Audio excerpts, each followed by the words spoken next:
الحمد للہ وکفا والصلاة والسلام علی عباده الذین اصطفى خصوصا علی افضلهم وخاتم النبیین محمد الامین وعلی آلہ وصحبہ اجمعین اما بعد فقد قال اللہ تبارک وتعالی کما ورد فی سورة الانعام اعوذ باللہ من الشیطان الرجیم بسم اللہ الرحمن الرحیم الحمد للہ الذی خلق السماوات والارض وجعل الظلمات والنور ثم الذین کفروا بربهم یعدلون صدق اللہ العظیم رب اشرح لی صدری ویسر لی امری واحلل عقدۃ من لسانی یفقہوا قولی اللہم ربنا الہمنا رشدنا واعذنا من شرور انفسنا اللہم ارنا الحق حقا وارزقنا اتباعہ وارنا الباطل باطلا وارزقنا اجتنابہ اللہم وفقنا لما تحب وترضى اللہم ارحمنا بالقرآن العظیم واجعلہ لنا اماما ونورا وہدا ورحمہ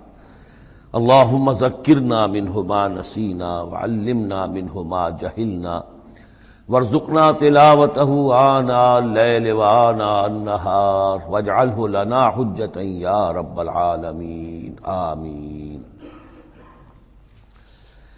یہ بات تو میں نے کئی مرتبہ عرض کی ہے کہ حجم کے اعتبار سے قرآن مجید کا 2/3 یا 2/3 حصہ مکی صورتوں پر مشتمل ہے اور لگ بھگ 1/3 ہے کہ جو مدنیات پر مشتمل ہے۔ البتہ قرآن حکیم میں مکی اور مدنی صورتوں کے جو 7 گروپ ہیں ان میں سے چونکہ پہلے گروپ کی مکی صورت سورہ فاتحہ ہے، حجم کے اعتبار سے بہت ہی چھوٹی، کل 7 آیات پر مشتمل، اگرچہ معنوی اعتبار سے بہت عظمت کی حامل ہے، بڑی فضیلت کی حامل ہے، تاہم یہ کہ وہ سورہ مبارکہ ایسی ہے کہ وہ مکی مدنی کی تقسیم سے بھی اعلیٰ ہے، عرفہ ہے، بلندتر ہے۔ اس حوالے سے اگر دیکھا جائے تو قرآن حکیم میں اس تقسیم کے اعتبار سے مکی اور مدنی صورتوں کے گروپ کے اعتبار سے مکی صورتوں کے 6 گروپ بنتے ہیں، یعنی پہلے گروپ میں نہ ہونے کے برابر۔ پہلا سائزیبل جو جوڑا ہے وہ یہ ہے جو سورہ انعام اور سورہ اعراف پر مشتمل اب ہم شروع کرنے چلے۔ بعض باتیں تو آپ جان لیجئے کہ مکی اور مدنی صورتوں کے مضامین میں جو بنیادی فرق ہے، سب سے پہلی بات یہ ہے کہ مکی صورتوں میں زیادہ تر گفتگو مشرکین عرب کے ساتھ ہے، اور مکی صورتوں کا جو اصل مضمون ہے وہ توحید ہے، توحید کا اثبات، شرک کی نفی۔ اس کے ساتھ جو دوسرے ایمانیات ہیں، ایمان بالآخرہ، ایمان بالرسالت، جو اس کے ساتھ لازمی جڑے ہوئے ہیں، تو اصل مضمون جو ہے مکی صورتوں کا وہ ایمانیات ہیں، اور اس میں زیادہ تر جو خطاب ہے وہ مشرکین عرب کی طرف ہے، جبکہ مدنی صورتوں میں زیادہ تر خطاب جو ہے یا تو مسلمانوں سے بحیثیت امت مسلمہ ہے۔ مکی صورتوں میں مسلمانوں سے خطاب براہ راست بہت کم ہے، بہت کم ہے، اور ہے بھی تو بالواسطہ ہے، یعنی حضور سے خطاب کیا جاتا ہے واحد کے صیغے میں، اور گویا کہ آپ کے ذریعے سے مسلمان مخاطب ہیں۔ اصل رد و قدح جو ہے، جو گفت و شنید ہے، رد و قدح ہے، بحث و نزاع ہے، وہ سب کی سب مشرکین سے ہے، مشرکین عرب سے۔ لیکن یہ کہ جو مدنی صورتیں ان میں براہ راست خطاب امت مسلمہ سے ہے، اور یہ کہ اس کے ساتھ ہی اہل کتاب، جیسا کہ ہم دیکھ چکے ہیں، یہود اور نصارہ، ان کے بارے میں مفصل گفتگویں، ان سے خطاب ملامت کے انداز میں بھی، دعوت کے انداز میں بھی، ترہیب کے انداز میں بھی، ترغیب کے انداز میں بھی۔ پھر یہ کہ مدنی صورتوں میں منافقین سے خطاب ہے، جبکہ پورے مکی قرآن میں نفاق کا ذکر شاید کسی ایک جگہ پر آپ کو مل جائے گا، وہ بھی بہت ہی جو سمجھیے غیر نمایاں طور پر، اس لیے کہ مکی دور میں یہ نفاق کا مرض موجود نہیں تھا۔ اہل مکہ بڑے سخت لوگ تھے، لیکن ان میں ایک بات موجود تھی، یعنی کردار کی یہ بات ان کے اندر اچھی تھی کہ جب مانتے تھے تو پوری طرح مانتے تھے، اور نہیں مانتے تھے تو پھر ان کی مخالفت بھی بہت شدید ہوتی تھی۔ البتہ پھر یہ کہ وہ مخالفت بھی کھلم کھلا ہوتی تھی، اس میں یہ کہ وہ چال بازیاں، ریشہ دوانیاں یا اور اس طریقے سے سازشیں کرنا، یہ نہیں، کھلم کھلا بات، اور جب ایک دفعہ زبان دے دی تو پھر زبان پر پورے اترتے تھے۔ جبکہ یہ جو لوگ مدینے میں آباد تھے اوس اور خزرج کے، چاہے وہ اصل عرب لوگ تھے لیکن وہ بھی چونکہ یہودیوں کے زیر اثر رہے تھے، تو ایک بگڑی ہوئی مسلمان امت میں جو خرابیاں پیدا ہو جاتی ہیں اخلاق کی، کردار کی، وہ جو ہیں ان میں یہود میں تو بتمام و کمال تھی، اور ان کے زیر اثر یہ کمزوریاں جو ہیں کسی نہ کسی درجے میں اوس اور خزرج کے لوگوں میں بھی موجود تھیں۔ مکی صورتوں کا دوسرا مضمون جو ہے اور مدنی صورتوں کا اس کے تقابل میں وہ یہ ہے کہ مکی صورتوں میں عام اخلاقیات کی بات ہوگی، سچ بولنے کی تاکید ہوگی، جھوٹ بولنے کی مذمت ہوگی، بخل کی مذمت ہوگی، سخاوت کی تعریف کی جائے گی، اطعام مساکین پر زور دیا جائے گا، تنقید ہوگی تو ان لوگوں پر ہوگی جو دولت مند ہونے کے باوجود کٹھور دل ہیں، غریبوں کو کھانا نہیں کھلاتے، یعنی جو بنیادی انسانی اخلاقیات ہیں، بیسک ہیومن مورل کریکٹر۔ جبکہ مدنی صورتوں میں اس کے برعکس اس سے اوپر آئے گی بات، وہ ہے اب احکام شریعت۔ اب یہ جائز ہے، یہ ناجائز ہے، یہ حرام ہے، یہ حلال ہے، یہ تم پر فرض ہے، یہ واجب ہے، یہ تمہیں کرنا ہے۔ تو یہ گویا کہ ایک اور فرق ہے کہ جو ان دونوں کے مابین آپ کو ملے گا۔ تیسری بات یہ ہے کہ مکی صورتوں میں رسولوں کے حالات بڑی تفصیل کے ساتھ آئے ہیں، لیکن تقریباً یوں سمجھیے کہ بتکرار و اعادہ اس میں جو اصل بات آتی ہے وہ یہ ہے کہ اللہ تعالیٰ نے جس قوم کی طرف بھی اپنے کسی رسول کو بھیجا، پھر یہ کہ اس رسول نے اپنی امکانی حد تک محنت کی، مشقت کی، حق کی دعوت پہنچا دی، حق کو مبرہن کر دیا، بات واضح ہو گئی، حق کا حق ہونا ثابت ہو گیا، باطل کا باطل ہونا ثابت ہو گیا، پھر بھی اگر وہ قوم اڑی رہی اور اس نے رسول کی دعوت کو نہ مانا، اس پر ایمان نہ لائی، تو پھر وہ نسیم منسیہ کر دی گئی، پھر اس کے ساتھ کوئی رعایت نہیں ہوئی، اس کو ختم کر دیا گیا، عذاب استیصال کہ اس قوم کی جڑ کاٹ دی گئی، قطع دابر القوم الذین ظلموا، جڑ کاٹ دی گئی اس قوم کی کہ جنہوں نے ظلم اور کفر کی روش اختیار کی۔ یہ خاص مضمون ہے کہ جو مکی صورتوں کا ہے۔ تو یہ تو ہیں عام مضامین کے جو ان صورتوں کے اندر آپ کو ملیں گے، جو 2/3 جو ہے حجم کے اعتبار سے۔ اب آپ دیکھیے کہ ہم تقریباً کیا بلکہ یوں سمجھیے کہ 5ویں حصے سے زائد پڑھ چکے ہیں قرآن کا، 6.25 پارے ہم پڑھ چکے ہیں، تو 1/5 سے زیادہ پڑھ چکے ہیں۔ ابھی تک کوئی مکی صورت سوائے سورہ فاتحہ کے نہیں آئی۔ یہ مضامین جو میں آپ کو گنوا رہا ہوں یہ اس لیے کہ اب پہلی مرتبہ یہ سورہ انعام میں ایک بالکل بدلی ہوئی کیفیت میں آپ اپنے آپ کو پائیں گے۔ جو میں نے کل کہا تھا کہ ابھی تک ہم مدنی جنت میں تھے، اب مکی جنت میں اب ہمارا داخلہ ہو رہا ہے۔ تو اس میں ان 6 گروپوں کے اندر جو میں نے بتایا ہے ایک اور فرق بھی ہے کہ 2 گروپ ملا کر جو آخری 2 گروپ کی صورتیں ہیں ان میں زیادہ زور جو ہے ایمانیات میں سے آخرت پر ہے، بعث بعد الموت، حساب کتاب، جزا و سزا، جہنم اور جنت۔ درمیانی 2 گروپ کی مکی صورتوں میں زیادہ زور توحید پر ہے، اور یہ جو پہلے 2 گروپ ہیں جن میں 2 صورتیں تو یہ شامل ہیں جو سورہ انعام اور اعراف ہیں، اور پھر 14 صورتیں ہیں مسلسل سورہ یونس سے لے کر سورہ مومنون تک۔ وہ طویل ترین حصہ ہے قرآن مجید کا، مکی قرآن کا، کہ 7 پارے تک مسلسل جو ہے مکی صورتیں چلیں گی۔ ان صورتوں میں زیادہ زور رسالت پر ہے۔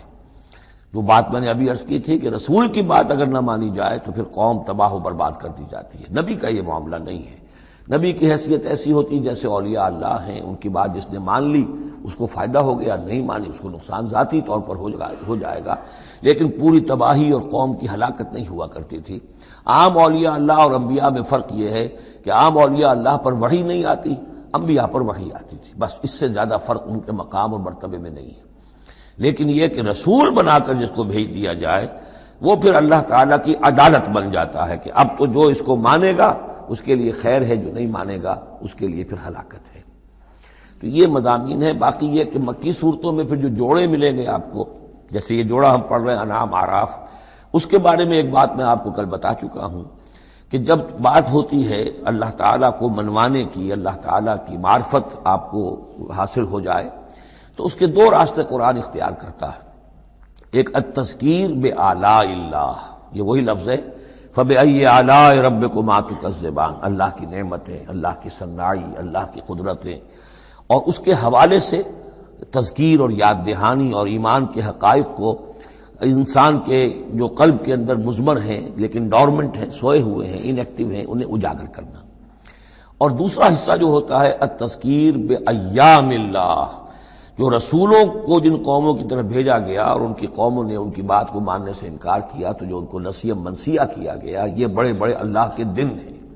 ایک مقام پر قرآن میں ہم خود پڑھیں گے فذکرہم بایام اللہ، اے نبی ان کو ذرا نصیحت کیجئے ایام اللہ کے حوالے سے کہ کیا کچھ بیتا ہے قوم نوح پر اور قوم ہود پر اور قوم صالح پر اور قوم شعیب پر اور قوم لوط پر اور آل فرعون پر، وہ ساری باتیں ان کو بتائیے، مبادا یہ کسی غلط فہمی میں ہو، اگر یہ بھی آپ کی بات نہیں مانیں گے اور آپ کی دعوت کو قبول نہیں کریں گے تو ان کا انجام وہی ہوگا۔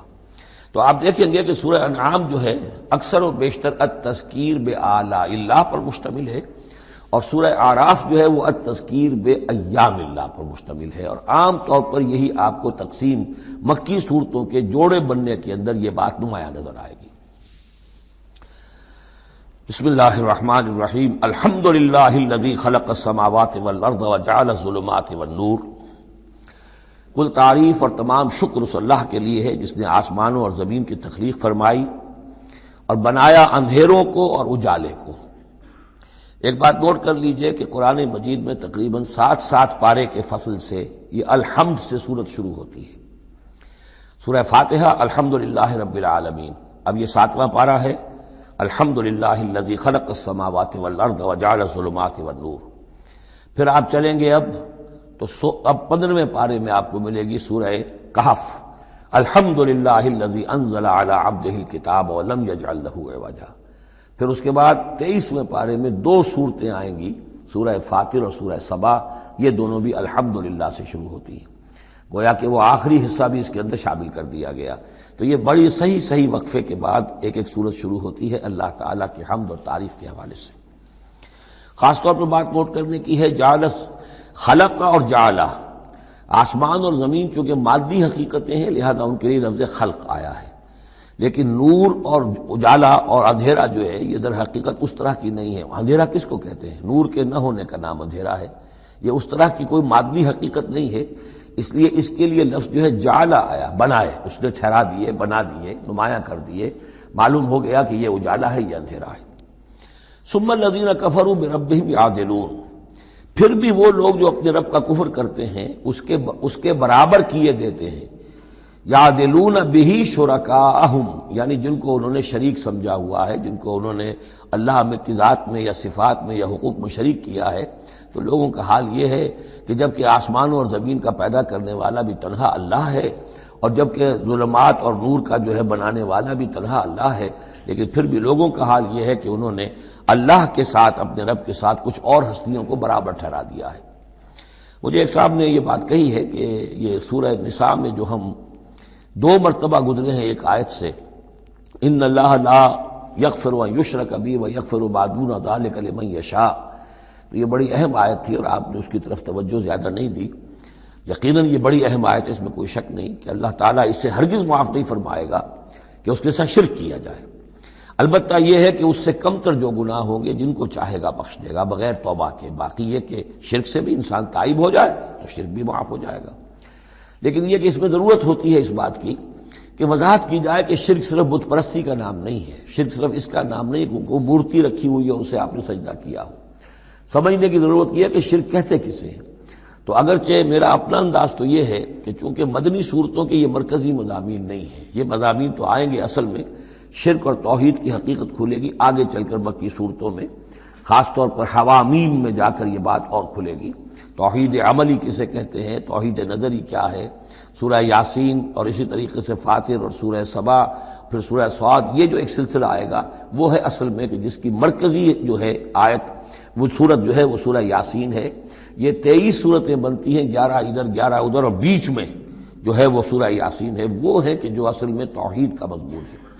البتہ یہ بات صحیح ہے کہ شرک ایک ایسی شے ہے کہ جس کے بارے میں ہر موقع پر ہی متنبہ کرنا چاہیے، اور اس معاملے میں چونکہ بعض کاموں سے میں فارغ ہو چکا ہوں اس لیے وہ میری توجہ سے ذرا ہٹ بھی جاتے ہیں۔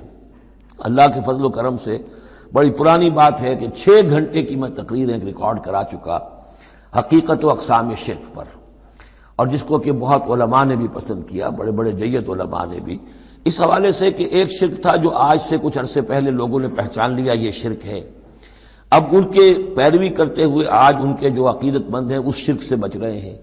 لیکن شرک یہ بیماری ہے کہ ہر دور میں بھیس بدل بدل کر آتی ہے۔ اس دور کا شرک کیا ہے، اس کو پہچاننا جو ہے، اس کے لیے ذرا زیادہ وسعت نگاہ کی ضرورت ہے، زیادہ گہرائی میں سوچنے کی ضرورت ہے۔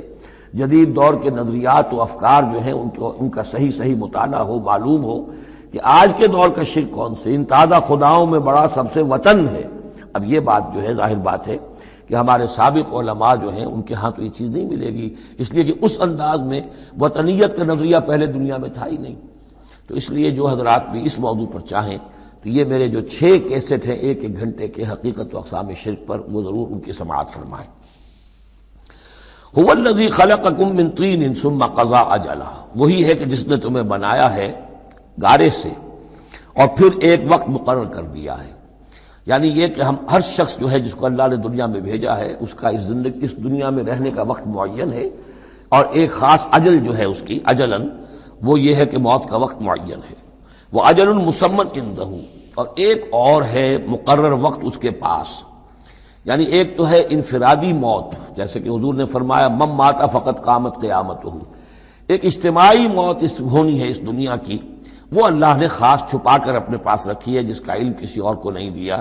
ثم انتم تنظرون مسمن عنده واجل مسمن عنده، اور ایک اور ہے معین وقت جو اس کے پاس ہے۔ ثم انتم تنظرون، لیکن تم شک کرتے ہو۔ وَهُوَ اللَّهُ فِي السَّمَاوَاتِ وَفِي الْأَرْضِ، اور وہی اللہ ہے آسمانوں میں بھی اور زمین میں بھی، ایک ہی اللہ ہے۔ یہ نہیں ہے کہ آسمانوں کا اللہ کوئی اور ہے، زمین کا اللہ کوئی اور ہے۔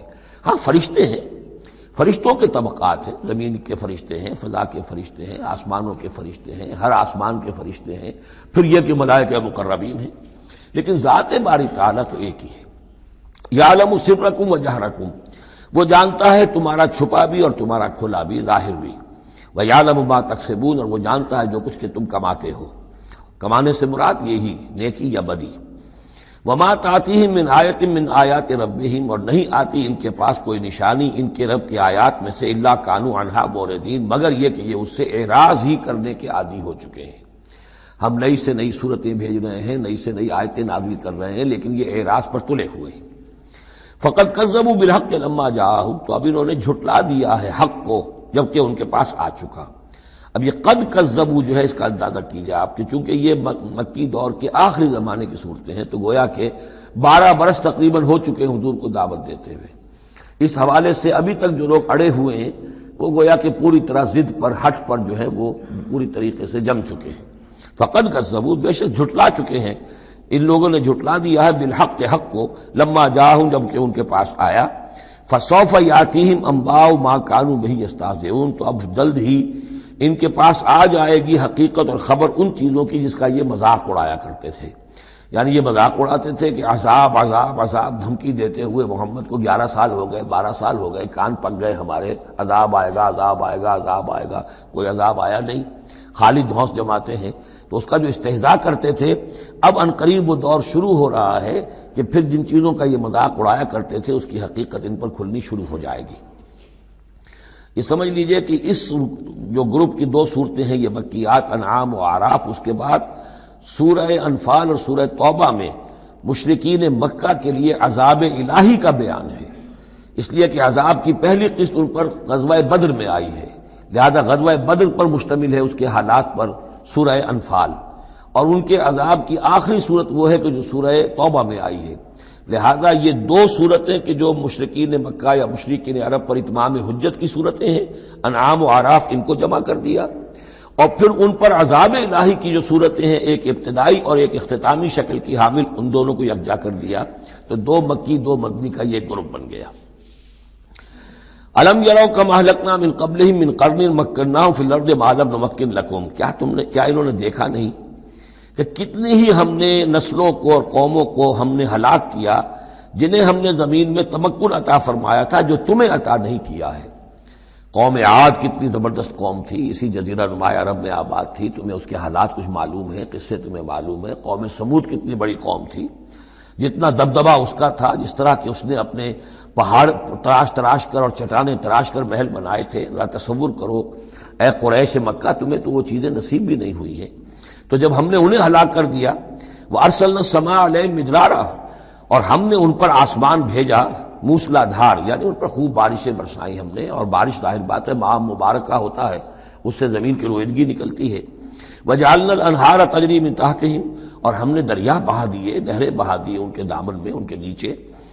فَأَهْلَكْنَاهُمْ بِذُنُوبِهِمْ، تو ان کو بھی ہم نے ان کے گناہوں کے پاداش اور اعراض اور کفر کے پاداش میں ہلاک کر دیا۔ تو مطلب یہ ہے کہ پھر تم کس کھیت کی مولی ہو؟ تم کیا سمجھتے ہو کہ تمہارے ساتھ اللہ تعالیٰ کی سنت اور اللہ کا قانون بدل جائے گا؟ وَأَنشَأْنَا مِن بَعْدِهِمْ قَرْنًا آخَرِينَ، اور ہم نے ہر ایک کو ہلاک کرنے کے بعد پھر ایک اور قوم کو اور ایک اور نسل کو اٹھا دیا۔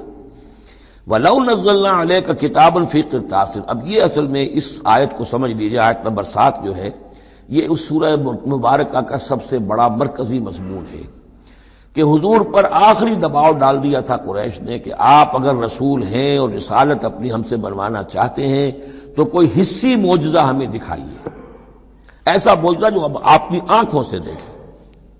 مردہ کو زندہ کیجئے، آسمان پہ چڑھ کے دکھائیے، مکے میں ابھی کوئی باغ بنا دیجئے، یہاں کوئی چشمہ نیا نکال دیجئے، کوئی سونے چاندی کا محل دکھا دیجئے، آسمان سے اترتے ہوئے کتاب لے کر اترتے ہوئے ہم دیکھیں آپ کو۔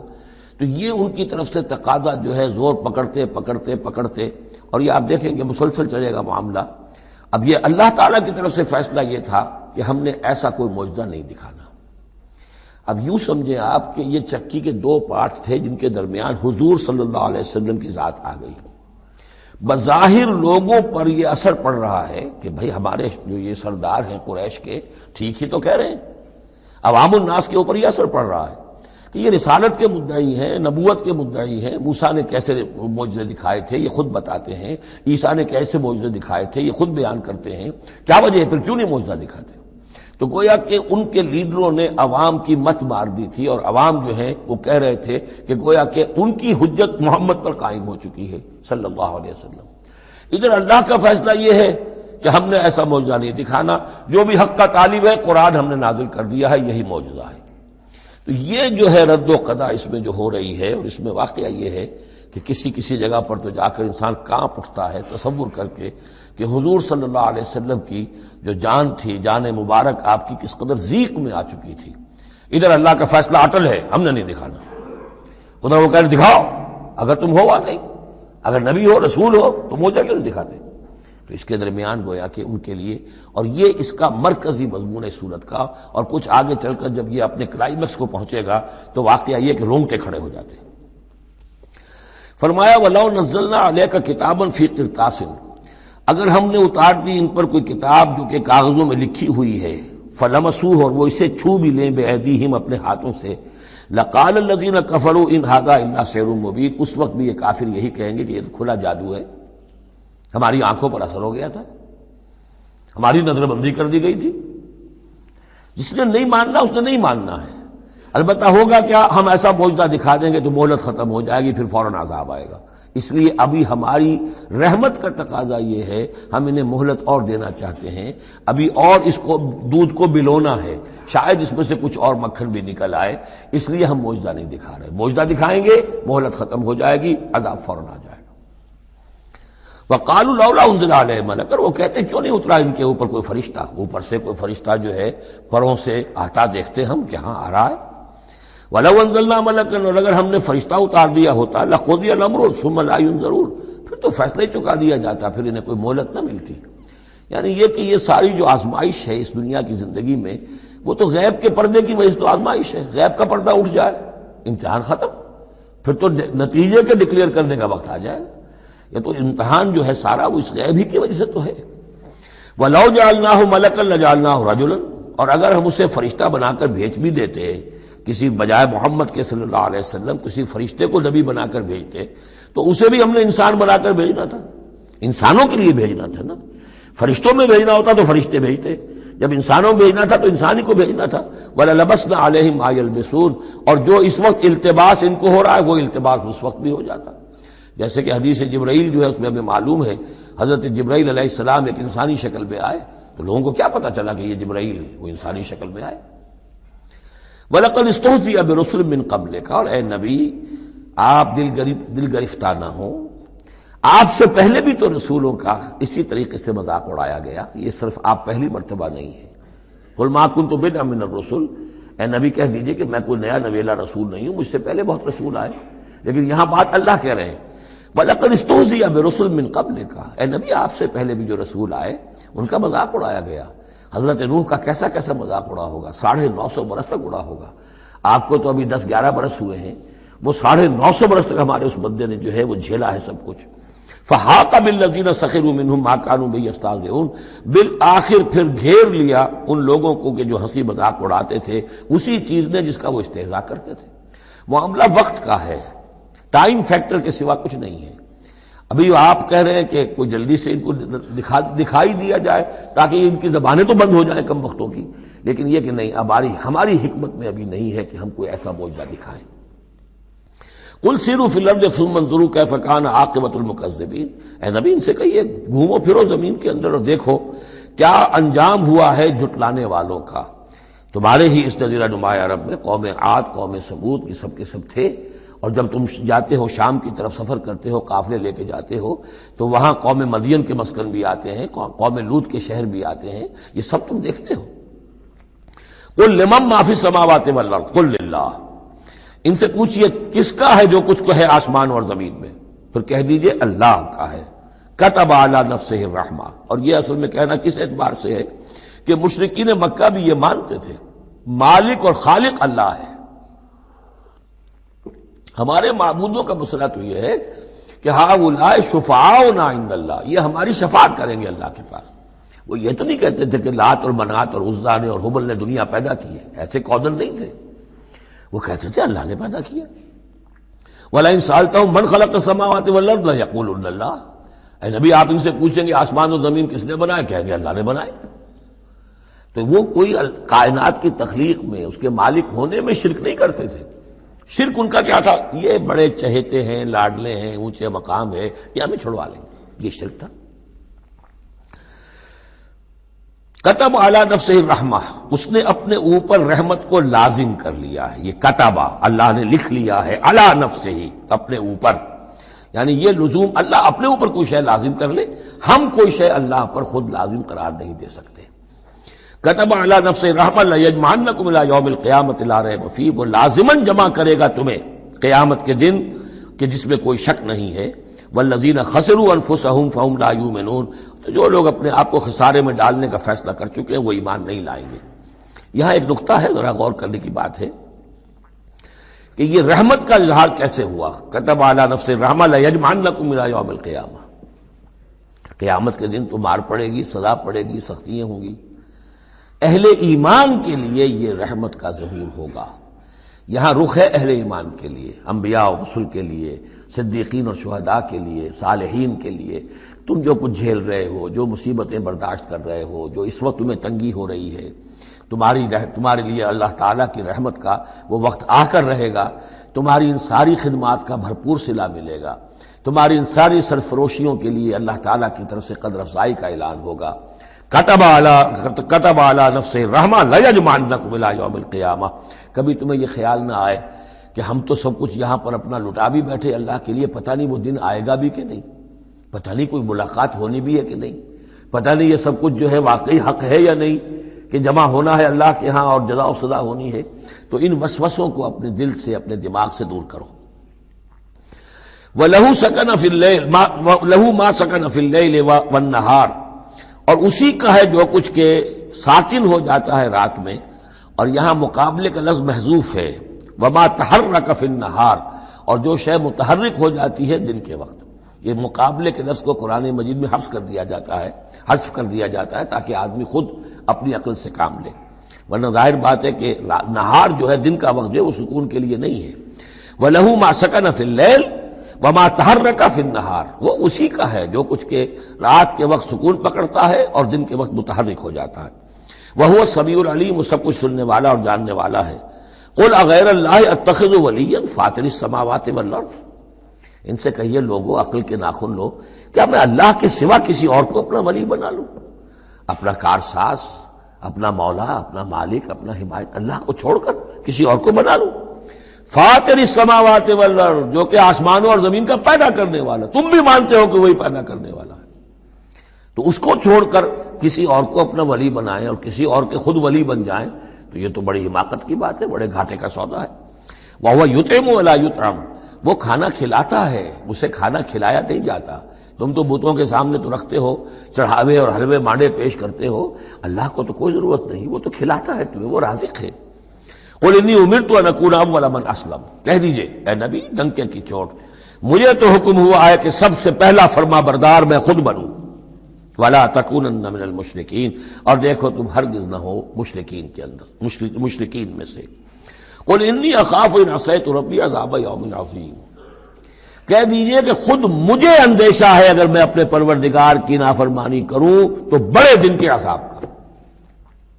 میں بھی مستثنا نہیں ہوں، میں بھی اللہ کا بندہ ہوں۔ جیسے آپ کو میں کہہ رہا ہوں کہ اللہ کی بندگی کرو، ایسے ہی مجھے بھی اللہ کی بندگی کرنی ہے۔ جیسے تم سے کہہ رہا ہوں کہ اللہ کی فرما برداری کرو، ویسے مجھے بھی کرنی ہے۔ اور جیسے تمہیں بتا رہا ہوں کہ اگر نافرمانی کرو گے تو پکڑے جاؤ گے، ایسے ہی میں بھی اگر بالفرض نافرمانی کروں گا تو مجھے بھی اندیشہ ہے۔ یہ بہت اہم آیات ہیں، ان کو سمجھنا چاہیے۔ قُلْ إِنِّي أَخَافُ إِنْ عَصَيْتُ رَبِّي عَذَابَ يَوْمٍ عَظِيمٍ مَنْ يُصْرَفْ عَنْهُ يَوْمَئِذٍ فَقَدْ رَحِمَهُ، وہ عذاب جو ہے جس کی طرف سے پھیر دیا گیا اس دن، اس پر تو اللہ کی بڑی رحمت ہو گئی۔ وَذَلِكَ الْفَوْزُ الْمُبِينُ، اور وہی ہوگی روشن کامیابی۔ یعنی دنیا کی بڑی سے بڑی کامیابیاں ہیچ ہیں، کوئی حیثیت نہیں، دولت ہے، وجاہت ہے، وقتی عزت ہے، شہرت ہے، اقتدار ہے، یہ ساری چیزیں جو عارضی ہیں، آنی فانی، لیکن یہ ہے کہ اصل مبین جو کامیابی ہے، فوز، وہ وہی ہے۔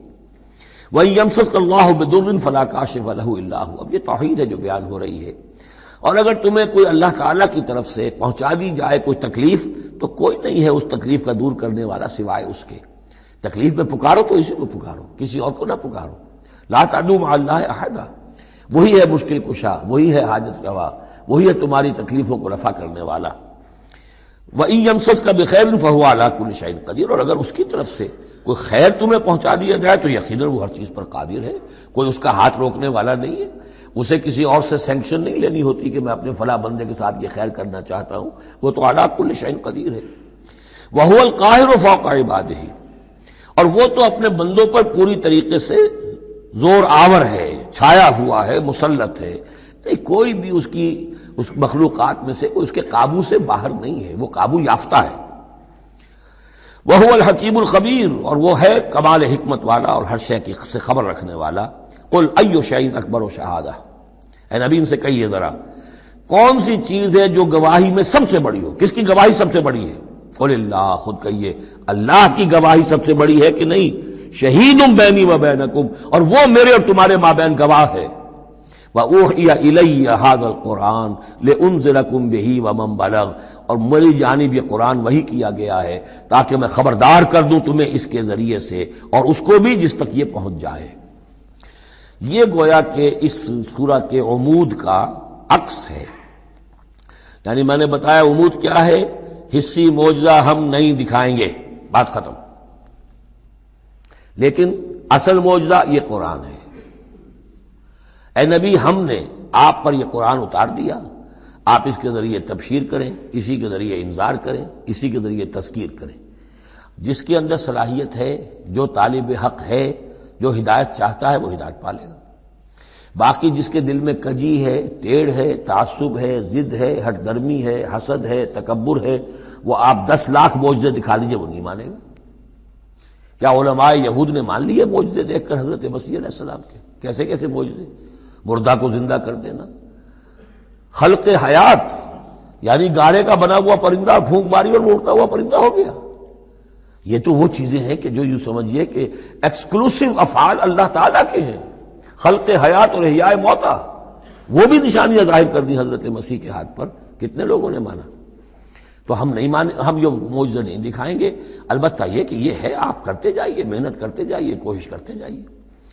اب یہاں پہ خاص طور پہ بہی کا جو ہے لفظ اس کو نوٹ کیجئے، وَأُوحِيَ إِلَيَّ هَذَا الْقُرْآنُ، وحی کیا گیا ہے میری جانب یہ قرآن، لِأُنذِرَكُم بِهِ، تاکہ میں خبردار کروں تمہیں اس کے ذریعے سے، وَمَن بَلَغَ، اور جس تک یہ پہنچ جائے۔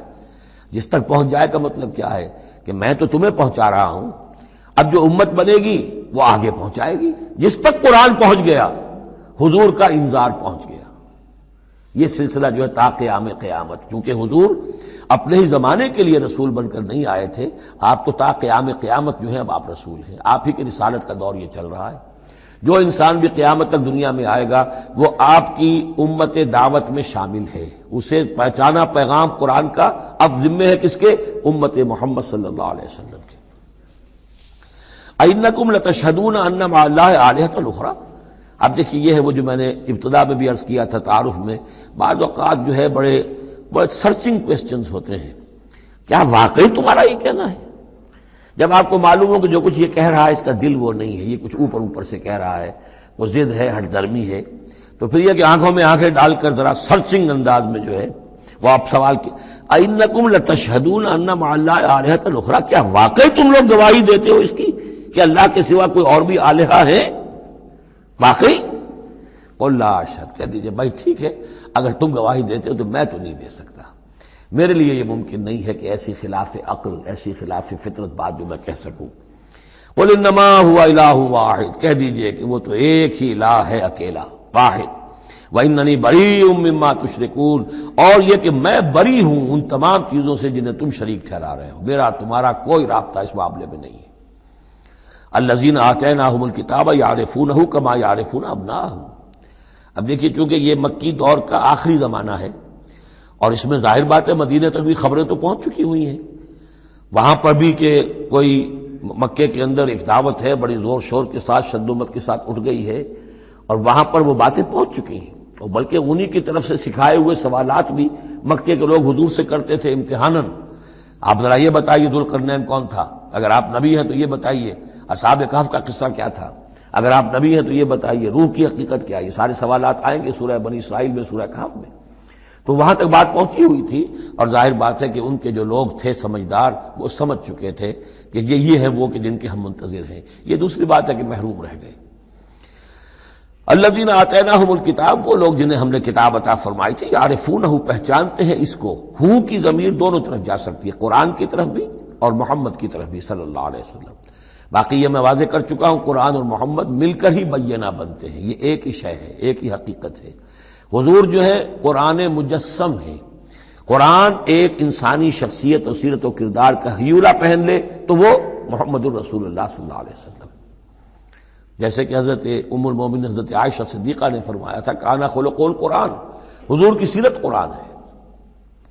کما یعرفون ابناہم، جیسے کہ پہچانتے ہیں اپنے بیٹوں کو۔ الذین خسروا انفسهم فهم لا یؤمنون، البتہ جو لوگ اپنے آپ کو تباہ کرنے پر تل گئے ہیں تو وہ ایمان نہیں لائیں گے۔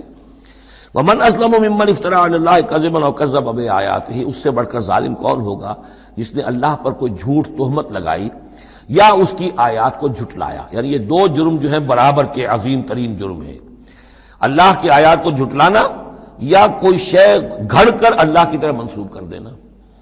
انہ لا یفلح الظالمون، یقیناً ایسے ظالم کبھی فلاح نہیں پا سکتے۔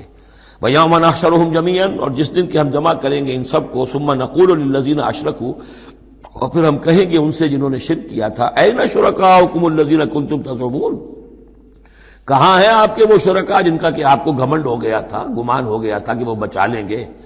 ثم لن تکن فتنتہم الا ان قالوا واللہ ربنا ما کنا مشرکین، پھر نہیں ہوگی ان کی کوئی اور چال سوائے اس کے کہ وہ کہیں گے اے اللہ ہم تیری قسم کھا کر کہتے ہیں ہمارے رب ہم نے شرک نہیں کیا تھا، ہم مشرک نہیں تھے۔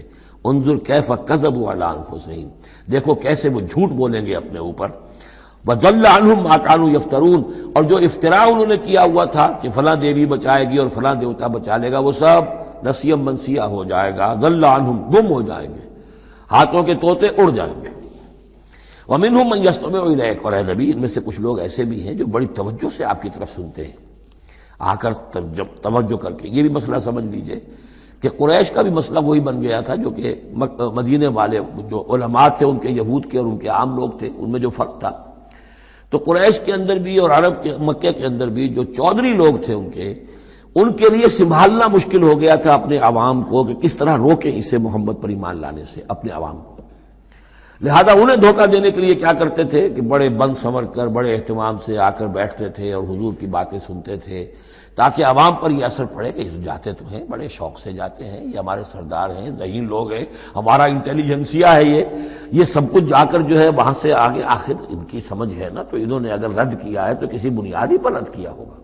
تو یہ عوام میں ایک اثر ڈالنے کے لیے وہ بیٹھتے تھے جا کر، بڑی توجہ سے سنتے تھے. دیکھیے کتنی توجہ سے سن رہے ہیں، کہیں حضور کی ہوٹنگ نہیں کر رہے، کہیں آپ کے اوپر کوئی فکر چست نہیں کر رہے، آپ کی پوری بات توجہ سے سن رہے ہیں. وَمِنْهُمْ مَن يَسْتَمِعُ إِلَيْكَ، آتے ہیں کچھ لوگ آپ کے پاس ہے نبی جو بڑی توجہ سے کان لگا کر سنتے ہیں. وَجَعَلْنَا عَلَىٰ قُلُوبِهِمْ أَكِنَّةً أَن يَفْقَهُوهُ، حالانکہ ہم نے ان کے دلوں پر پردے ڈال دیے ہیں کہ وہ سمجھ نہیں سکتے. وَفِي آذَانِهِمْ وَقْرًا، ان کے کانوں کے اندر ہم نے بوجھ پیدا کر دیا، ثقل پیدا کر دیا ہے.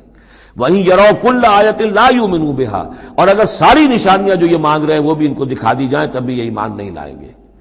یہ کیوں پردے ڈال دیے اللہ نے؟ ان کے تکبر اور حسد کی وجہ سے. چونکہ مہر تو ہو چکی ہے، پڑھ چکے تھے ختم اللہ علی قلوبہم وعلی سمعہم وعلی ابصارہم غشاوہ، لہذا ان کا وہ سارا استماع جو تھا توجہ سے سننا ان کے لیے مفید نہیں تھا. حتیٰ اذا جاؤوک یجادلونک، یہاں تک کہ جب اے نبی وہ آپ کے پاس آتے ہیں تو آپ سے جھگڑا کرتے ہیں، مناظرہ کرتے ہیں. یقول الذین کفروا ان ھذا الا اساطیر الاولین، اور یہ کافر کہتے ہیں کہ یہ جو کچھ آپ سنا رہے ہیں یہ وہی پرانی باتیں ہیں، یہ تو سنا معلوم ہوتا ہے آپ نے کوئی یہودیوں سے کوئی نصرانیوں سے سن لی ہے باتیں، وہی آپ دہرا رہے ہیں، یہ پرانے قصے. وَهُمْ يَنْهَوْنَ عَنْهُ وَيَنْأَوْنَ عَنْهُ، اور وہ اس سے روکتے بھی ہیں اور خود بھی رک جاتے ہیں. نہیں کا لفظ تو معلوم ہے، يَنْهَوْنَ عَنْهُ، وہ روک رہے ہیں کس کو؟ اپنے عوام کو. اس لیے کہ ظاہر بات ہے ان کی لیڈری، ان کی سرداری عوام کے بل پر ہی ہے نا. عوام برگشتہ ہو جائیں گے تو لیڈری کہاں رہ جائے گی؟ تو عوام کو سنبھالنا، ان کی مت مارنا یہ تو ضروری ہے. لہذا ان کا معاملہ یہ کہ روکتے بھی ہیں. وَيَنْأَوْنَ عَنْهُ، نا کہتے ہیں کرنی کترا جانا. وَإِذَا أَنْعَمْنَا عَلَى الْإِنسَانِ أَعْرَضَ وَنَأَىٰ بِجَانِبِهِ وَإِذَا مَسَّهُ الشَّرُّ كَانَ يَئُوسًا، تو نا سے ینعو، تو ایک ہے نہیں نون ہا اور یا، اور ایک ہے نون ہا اور حمزہ نا. ینعون عنہ، خود بھی بھاگتے ہیں. وَإِن يُهْلِكُونَ إِلَّا أَنفُسَهُمْ، اور وہ نہیں ہلاک کر رہے سوائے اپنے آپ کے کسی کو. وَمَا يَشْعُرُونَ، لیکن انہیں اس کا گمان نہیں ہے، احساس نہیں ہے. وَلَوْ تَرَىٰ إِذْ وُقِفُوا عَلَى النَّارِ، اور کاش کہ تم دیکھ پاتے جب یہ کھڑے کیے جائیں گے آگ کے کنارے. فَقَالُوا يَا لَيْتَنَا نُرَدُّ وَنُكَذِّبَ بِآيَاتِ رَبِّنَا لَا نُكَذِّبَ بِآيَاتِ رَبِّنَا، اس پر یہ کہیں گے ہائے کاش کسی طرح ہمیں لوٹا دیا جائے. نُرَدُّ فَنُصَدِّقُ، یہ محذوف مانا جائے گا، اگر ہمیں لوٹا دیا جائے تو ہم تصدیق کریں گے. فَنُصَدِّقُ وَلَا نُكَذِّبَ بِآيَاتِ رَبِّنَا، اور اپنے رب کی آیات کو جھٹلائیں گے نہیں. ایک دفعہ ہمیں دوبارہ وہاں بھیج دیا جائے. وَنَكُونَ مِنَ الْمُؤْمِنِينَ، اور ہم تو 100% پکے اور سچے مومن بن جائیں گے. بل بدا لَهُم مَا كَانُوا يُخْفُونَ مِن قَبْلُ، نہیں، اصل حقیقت یہ ہے کہ جس چیز کو پہلے یہ اپنے اندر چھپائے ہوئے تھے وہ ظاہر ہو گئی. پہلے بھی حق ان پر واضح تھا، بات ان پر کھل چکی تھی. یہ نہیں تھا کہ بات واضح نہیں تھی، وہ بات واضح تھی، لیکن اس وقت جو ہے حسد کے، بغض کے، تکبر کے یہ جو پردے پڑے ہوئے تھے. وَلَوْ رُدُّوا لَعَادُوا لِمَا نُهُوا، اور اگر انہیں لوٹا دیا جائے دنیا میں دوبارہ بالفرض، تو جو کچھ جس چیز سے روکا جا رہا تھا وہی پھر کریں گے دوبارہ. وہاں جا کے وہاں کے تقاضے سامنے آ جائیں گے، اپنے دنیاوی تقاضے ہوں گے، مال اولاد کی محبت ہوگی، یہ ساری چیزیں پھر انہیں اسی راستے کے اوپر ڈال دیں گی. وَإِنَّهُمْ لَكَاذِبُونَ، اور یقیناً وہ جھوٹے ہیں. وَقَالُوا إِنْ هِيَ إِلَّا حَيَاتُنَا الدُّنْيَا، اور وہ یہ کہتے ہیں کہ نہیں ہے مگر ہماری بس دنیا کی زندگی. وَمَا نَحْنُ بِمَبْعُوثِينَ، اور کوئی دوبارہ اٹھنے کا معاملہ نہیں ہے. یہ جان لیجئے جیسے آج بھی کفر اور الحاد کے مختلف شیڈز ہیں. ایک ایسے بھی لوگ ہیں کہ جو اللہ کو تو مانتے ہیں آخرت کو نہیں مانتے، ایسے بھی لوگ ہیں جو اللہ اور آخرت کو مانتے ہیں رسالت کو نہیں مانتے. تو اس وقت بھی ایک اکثر جو تھے قریش کے لوگ اور جو مشرکین عرب تھے وہ آخرت کو مانتے تھے، بعث بعد الموت کو مانتے تھے، لیکن یہ کہتے تھے کہ ہمیں فلاں چھٹوا لے گا، فلاں بچا لے گا، ہمارے وہ جو ہیں حمایتی ہیں، وہ مددگار ہیں. لیکن کچھ طبقہ ان میں ایسا بھی تھا کہ جو جیسے آج کل کے ہمارے ملحد ہیں کہ نہیں کوئی زندگی نہیں ہے، مادہ پرستی جس کو ہم کہتے ہیں الحاد، کہ بس یہی زندگی ہے، کوئی اور زندگی نہیں ہے. تو یہ ان لوگوں کا تذکرہ ہے. وَقَالُوا إِنْ هِيَ إِلَّا حَيَاتُنَا الدُّنْيَا وَمَا نَحْنُ بِمَبْعُوثِينَ، اور وہ کہتے ہیں کہ نہیں ہے بس سوائے اس دنیا کی زندگی کے، اور ہم نہیں اٹھائے جائیں گے دوبارہ. وَلَوْ تَرَىٰ إِذْ وُقِفُوا عَلَىٰ رَبِّهِمْ، اور کاش کہ تم دیکھ سکتے جب کہ یہ کھڑے کیے جائیں گے اپنے رب کے سامنے. قَالَ أَلَيْسَ هَٰذَا بِالْحَقِّ، اس وقت اللہ پوچھے گا یہ حق ہے یا نہیں؟ تم کہتے تھے نہیں دوبارہ اٹھایا جائے گا، اٹھائے ہو کہ نہیں؟ وَلَوْ تَرَىٰ إِذْ وُقِفُوا عَلَىٰ رَبِّهِمْ قَالَ أَلَيْسَ هَٰذَا بِالْحَقِّ قَالُوا بَلَىٰ وَرَبِّنَا، پھر وہ کہیں گے کہ کیوں نہیں، اور تیرے رب، اے رب تیری قسم ہے کہ یہ تو حق ہے۔ قال فذوقوا العذاب بما کنتم تکفرون، تو وہ کہے گا کہ اب مزہ چکھو عذاب کا اپنے کفر کی پاداش میں۔ قد خسر الذین کذبوا بلقاء اللہ، بڑے گھاٹے میں پڑ گئے، تباہ و برباد ہو گئے وہ لوگ جو اللہ سے ملاقات کے انکاری ہیں، جو جھٹلا رہے ہیں کہ نہیں کوئی پیشی نہیں، کوئی ملاقات نہیں، کوئی حاضری نہیں۔ حتی اذا جاءتهم الساعۃ بغتۃ، یہاں تک کہ جب وہ وقت آ جائے گا ان پر اچانک۔ اب یہ الساعہ گھڑی ایک شخص کے لیے یہ موت ہے، اور عام دنیا کے لیے پھر جب پوری قیامت کا وقت آئے گا، عام طور پر قیامت ہی مراد لی گئی ہے۔ اذا جاءتهم الساعۃ بغتۃ، اچانک آ جائے گی قیامت، قالوا یا حسرتنا علی ما فرطنا فیہا، تو وہ کہیں گے ہائے افسوس ہم سے کتنی کوتاہی ہوئی اس کے بارے میں، ہم نے قیامت کو جھٹلایا اور یہ قیامت تو حق بن کر سامنے آ گئی۔ وہم یحملون اوزارہم علی ظہورہم، اور وہ اٹھائے ہوئے ہوں گے اپنے بوجھ، گناہوں کے بوجھ، کفر اور شرک کے بوجھ اپنی پیٹھوں پر۔ الا ساء ما یذرون، آگاہ ہو جاؤ بہت برا بوجھ ہوگا جو وہ اٹھائے ہوئے ہوں گے۔ وما الحیاۃ الدنیا الا لعب ولہو، اور نہیں ہے دنیا کی زندگی مگر کھیل اور کچھ جی بہلا لینا۔ یعنی اس کو یہ نہ سمجھیے کہ دنیا کی زندگی حقیقت نہیں ہے، تقابل میں کہا یہ جاتا ہے، تقابل میں آخرت کے مقابلے میں اس کی یہ حقیقت ہے۔ ایک شے ابدی ہے، ہمیشہ ہمیش کی ہے، ایک شے عارضی ہے، فانی ہے۔ لہذا جب تقابل کریں گے، جیسے کہ دعا استخارہ میں فإنک تعلم ولا اعلم، اے اللہ تو جانتا میں نہیں جانتا، اس کا یہ مطلب تو نہیں کہ انسان کے پاس کوئی بھی علم نہیں، لیکن علم اللہ کے علم کے مقابلے میں، چاہے نبی کا علم ہو، فرشتوں کا علم ہو، کچھ نہ ہونے کے برابر ہے اللہ کے علم کے مقابلے میں۔ فإنک تعلم ولا اعلم۔ اسی طریقے سے یہاں یہ ہے کہ یہ چیز در حقیقت جو ہے لعب اور لہو، ورنہ یہ کہ حضور نے فرمایا اور صحیح فرمایا، صدق ما قال، کہ الدنیا مزرعۃ الآخرہ، یہ دنیا آخرت کی کھیتی ہے۔ اگر تو یہ سمجھ لیا جائے یہاں بو گے تو وہاں کاٹو گے، اگر یہاں بو گے نہیں تو کاٹو گے کیا؟ یہاں بو گے تو فصل کٹے گی وہاں۔ تو یہ تعلق ہے دنیا اور آخرت کا، تو اس اعتبار سے دنیا ایک حقیقت ہے، امتحانی وقفہ ہے۔ لیکن جب آپ تقابل کریں گے دنیا اور آخرت کا تو اس کی ابدیت، اس کی شان و شوکت اس کے مقابلے میں گویا کہ یہ نہ ہونے کے برابر ہے۔ یہ 3 گھنٹے کا ایک ڈرامہ ہے جس میں کسی کو بادشاہ بنا دیا، کسی کو فقیر بنا دیا۔ وہ ڈرامہ ختم، نہ بادشاہ صاحب بادشاہ ہیں اور نہ فقیر صاحب فقیر ہیں، وہ باہر جا کر کپڑے بدل کر وہ ایک ہے، ایک جیسے ہیں سب کے سب۔ تو یہ ہے صورت۔ وَلَلدَّارُ الْآخِرَةُ خَيْرٌ لِلَّذِينَ يَتَّقُونَ، اور یقیناً آخرت کا گھر جو ہے، آخرت کا گھر بہتر ہے ان لوگوں کے لیے کہ جو اللہ کا تقوی اختیار کریں۔ افلا تعقلون، تو کیا تم عقل سے کام نہیں لیتے؟ اب وہ مقام آ گیا جسے میں نے اس سورہ کے عمود کا ذروۂ سنام قرار دیا ہے۔ زبان لڑکھڑاتی ہے ترجمہ کرتے ہوئے، لیکن ترجمے کا حق تو ہمیں ادا کرنا ہوگا۔ قد نعلم، اے نبی ہمیں خوب معلوم ہے، انہ لیحزنک الذی یقولون، جو کچھ یہ کہہ رہے ہیں، جو مطالبے کر رہے ہیں، جو اپنے آپ سے جو معجزے مانگنے کا تقاضا کر رہے ہیں، اس سے آپ غمگین ہیں، آپ چکی کے 2 پارٹوں کے مابین آ گئے ہیں۔ اب اس پر کیا جواب ہے؟ پہلا جواب تو یہ ہے فإنہم لا یکذبونک، اے نبی وہ آپ کو نہیں جھٹلا رہے، ولکن الظالمین بآیات اللہ یجحدون، بلکہ یہ ظالم اللہ کی نشانیوں کا انکار کر رہے ہیں، قرآن کا انکار کر رہے ہیں، ہمارا انکار کر رہے ہیں۔ آپ کا انکار کب کیا انہوں نے؟ غور کیجیے، اس پر یہ سمجھانے کا انداز ہے۔ آپ کو جھوٹا کہا؟ نہیں کہا۔ آپ کے اوپر کوئی تہمت لگائی؟ نہیں لگائی۔ تو آپ کی تو تکذیب نہیں ہے، تکذیب تو ہماری ہو رہی ہے۔ غصہ آئے تو ہمیں آئے، جھنجھلاہٹ آئے تو ہمیں آئے، ہمارا کلام ہے، ہماری کلام کو جھٹلا رہے۔ آپ کا کام تو یہ ہے کہ ہمارا کلام پہنچا دینا ہے، اپنا پیغام پہنچا دینا ہے۔ اب دیکھیے درجہ بدرجہ بات آگے بڑھے گی۔ یہ تو ہوا سمجھانے کا انداز، جیسے کوئی شفیق استاذ ہے وہ اپنے شاگرد کو سمجھا رہا ہے، ظاہر بات ہے الرب رب وإن تنزل والعبد عبد وإن ترقى فإنهم لا يكذبونك ولكن الظالمين بآيات الله يجحدون۔ توہین تو ہو رہی ہے، تو ہماری آیات کی ہو رہی ہے۔ نمبر 2 بات وَلَقَدْ كُذِّبَتْ رُسُلٌ مِّن قَبْلِكَ، پھر یہ بات بھی ہے آپ سے پہلے بھی رسولوں کو جھٹلایا گیا، فصبروا، انہوں نے صبر کیا، ما كذبوا علی ما كذبوا، جتنا جھٹلایا گیا انہوں نے صبر کیا، وَأُوذُوا، انہیں ایذائیں پہنچائی گئیں، حتی اتاہم نصرنا، یہاں تک کہ ہماری مدد آ گئی، ولا مبدل لکلمات اللہ، اور دیکھیے نبی اللہ کی ان کلمات کو بدلنے والا کوئی نہیں۔ ہمارا ایک قانون ہے، ہمارا ایک ضابطہ ہے، آپ کو جھیلنا پڑے گا، برداشت کرنا پڑے گا۔ آپ کو جس منصب پر فائز کیا گیا ہے، انا سنلقی علیک قولا ثقیلا، ہم نے پہلے ہی بتا دیا تھا کہ بھاری بوجھ ہے، اب جھیلنا ہوگا۔ وَلَقَدْ جَاءَكَ مِن نَّبَإِ الْمُرْسَلِينَ، اور آپ کے پاس رسولوں کی خبریں آ چکی ہیں۔ آپ کے علم میں ہے کہ ہمارے بندے نوح نے 950 برس تک صبر کیا تھا۔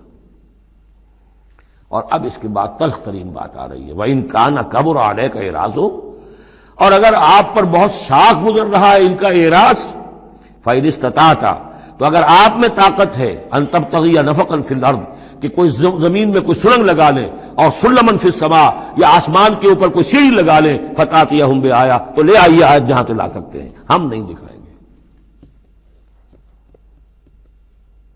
کس قدر انداز جو ہے حضور صلی اللہ علیہ وسلم سے گفتگو ہو رہی ہے۔ ان استطاعت، طاقت ہے تو لے آؤ، ہم نہیں دکھائیں گے، ہمارا فیصلہ اٹل ہے۔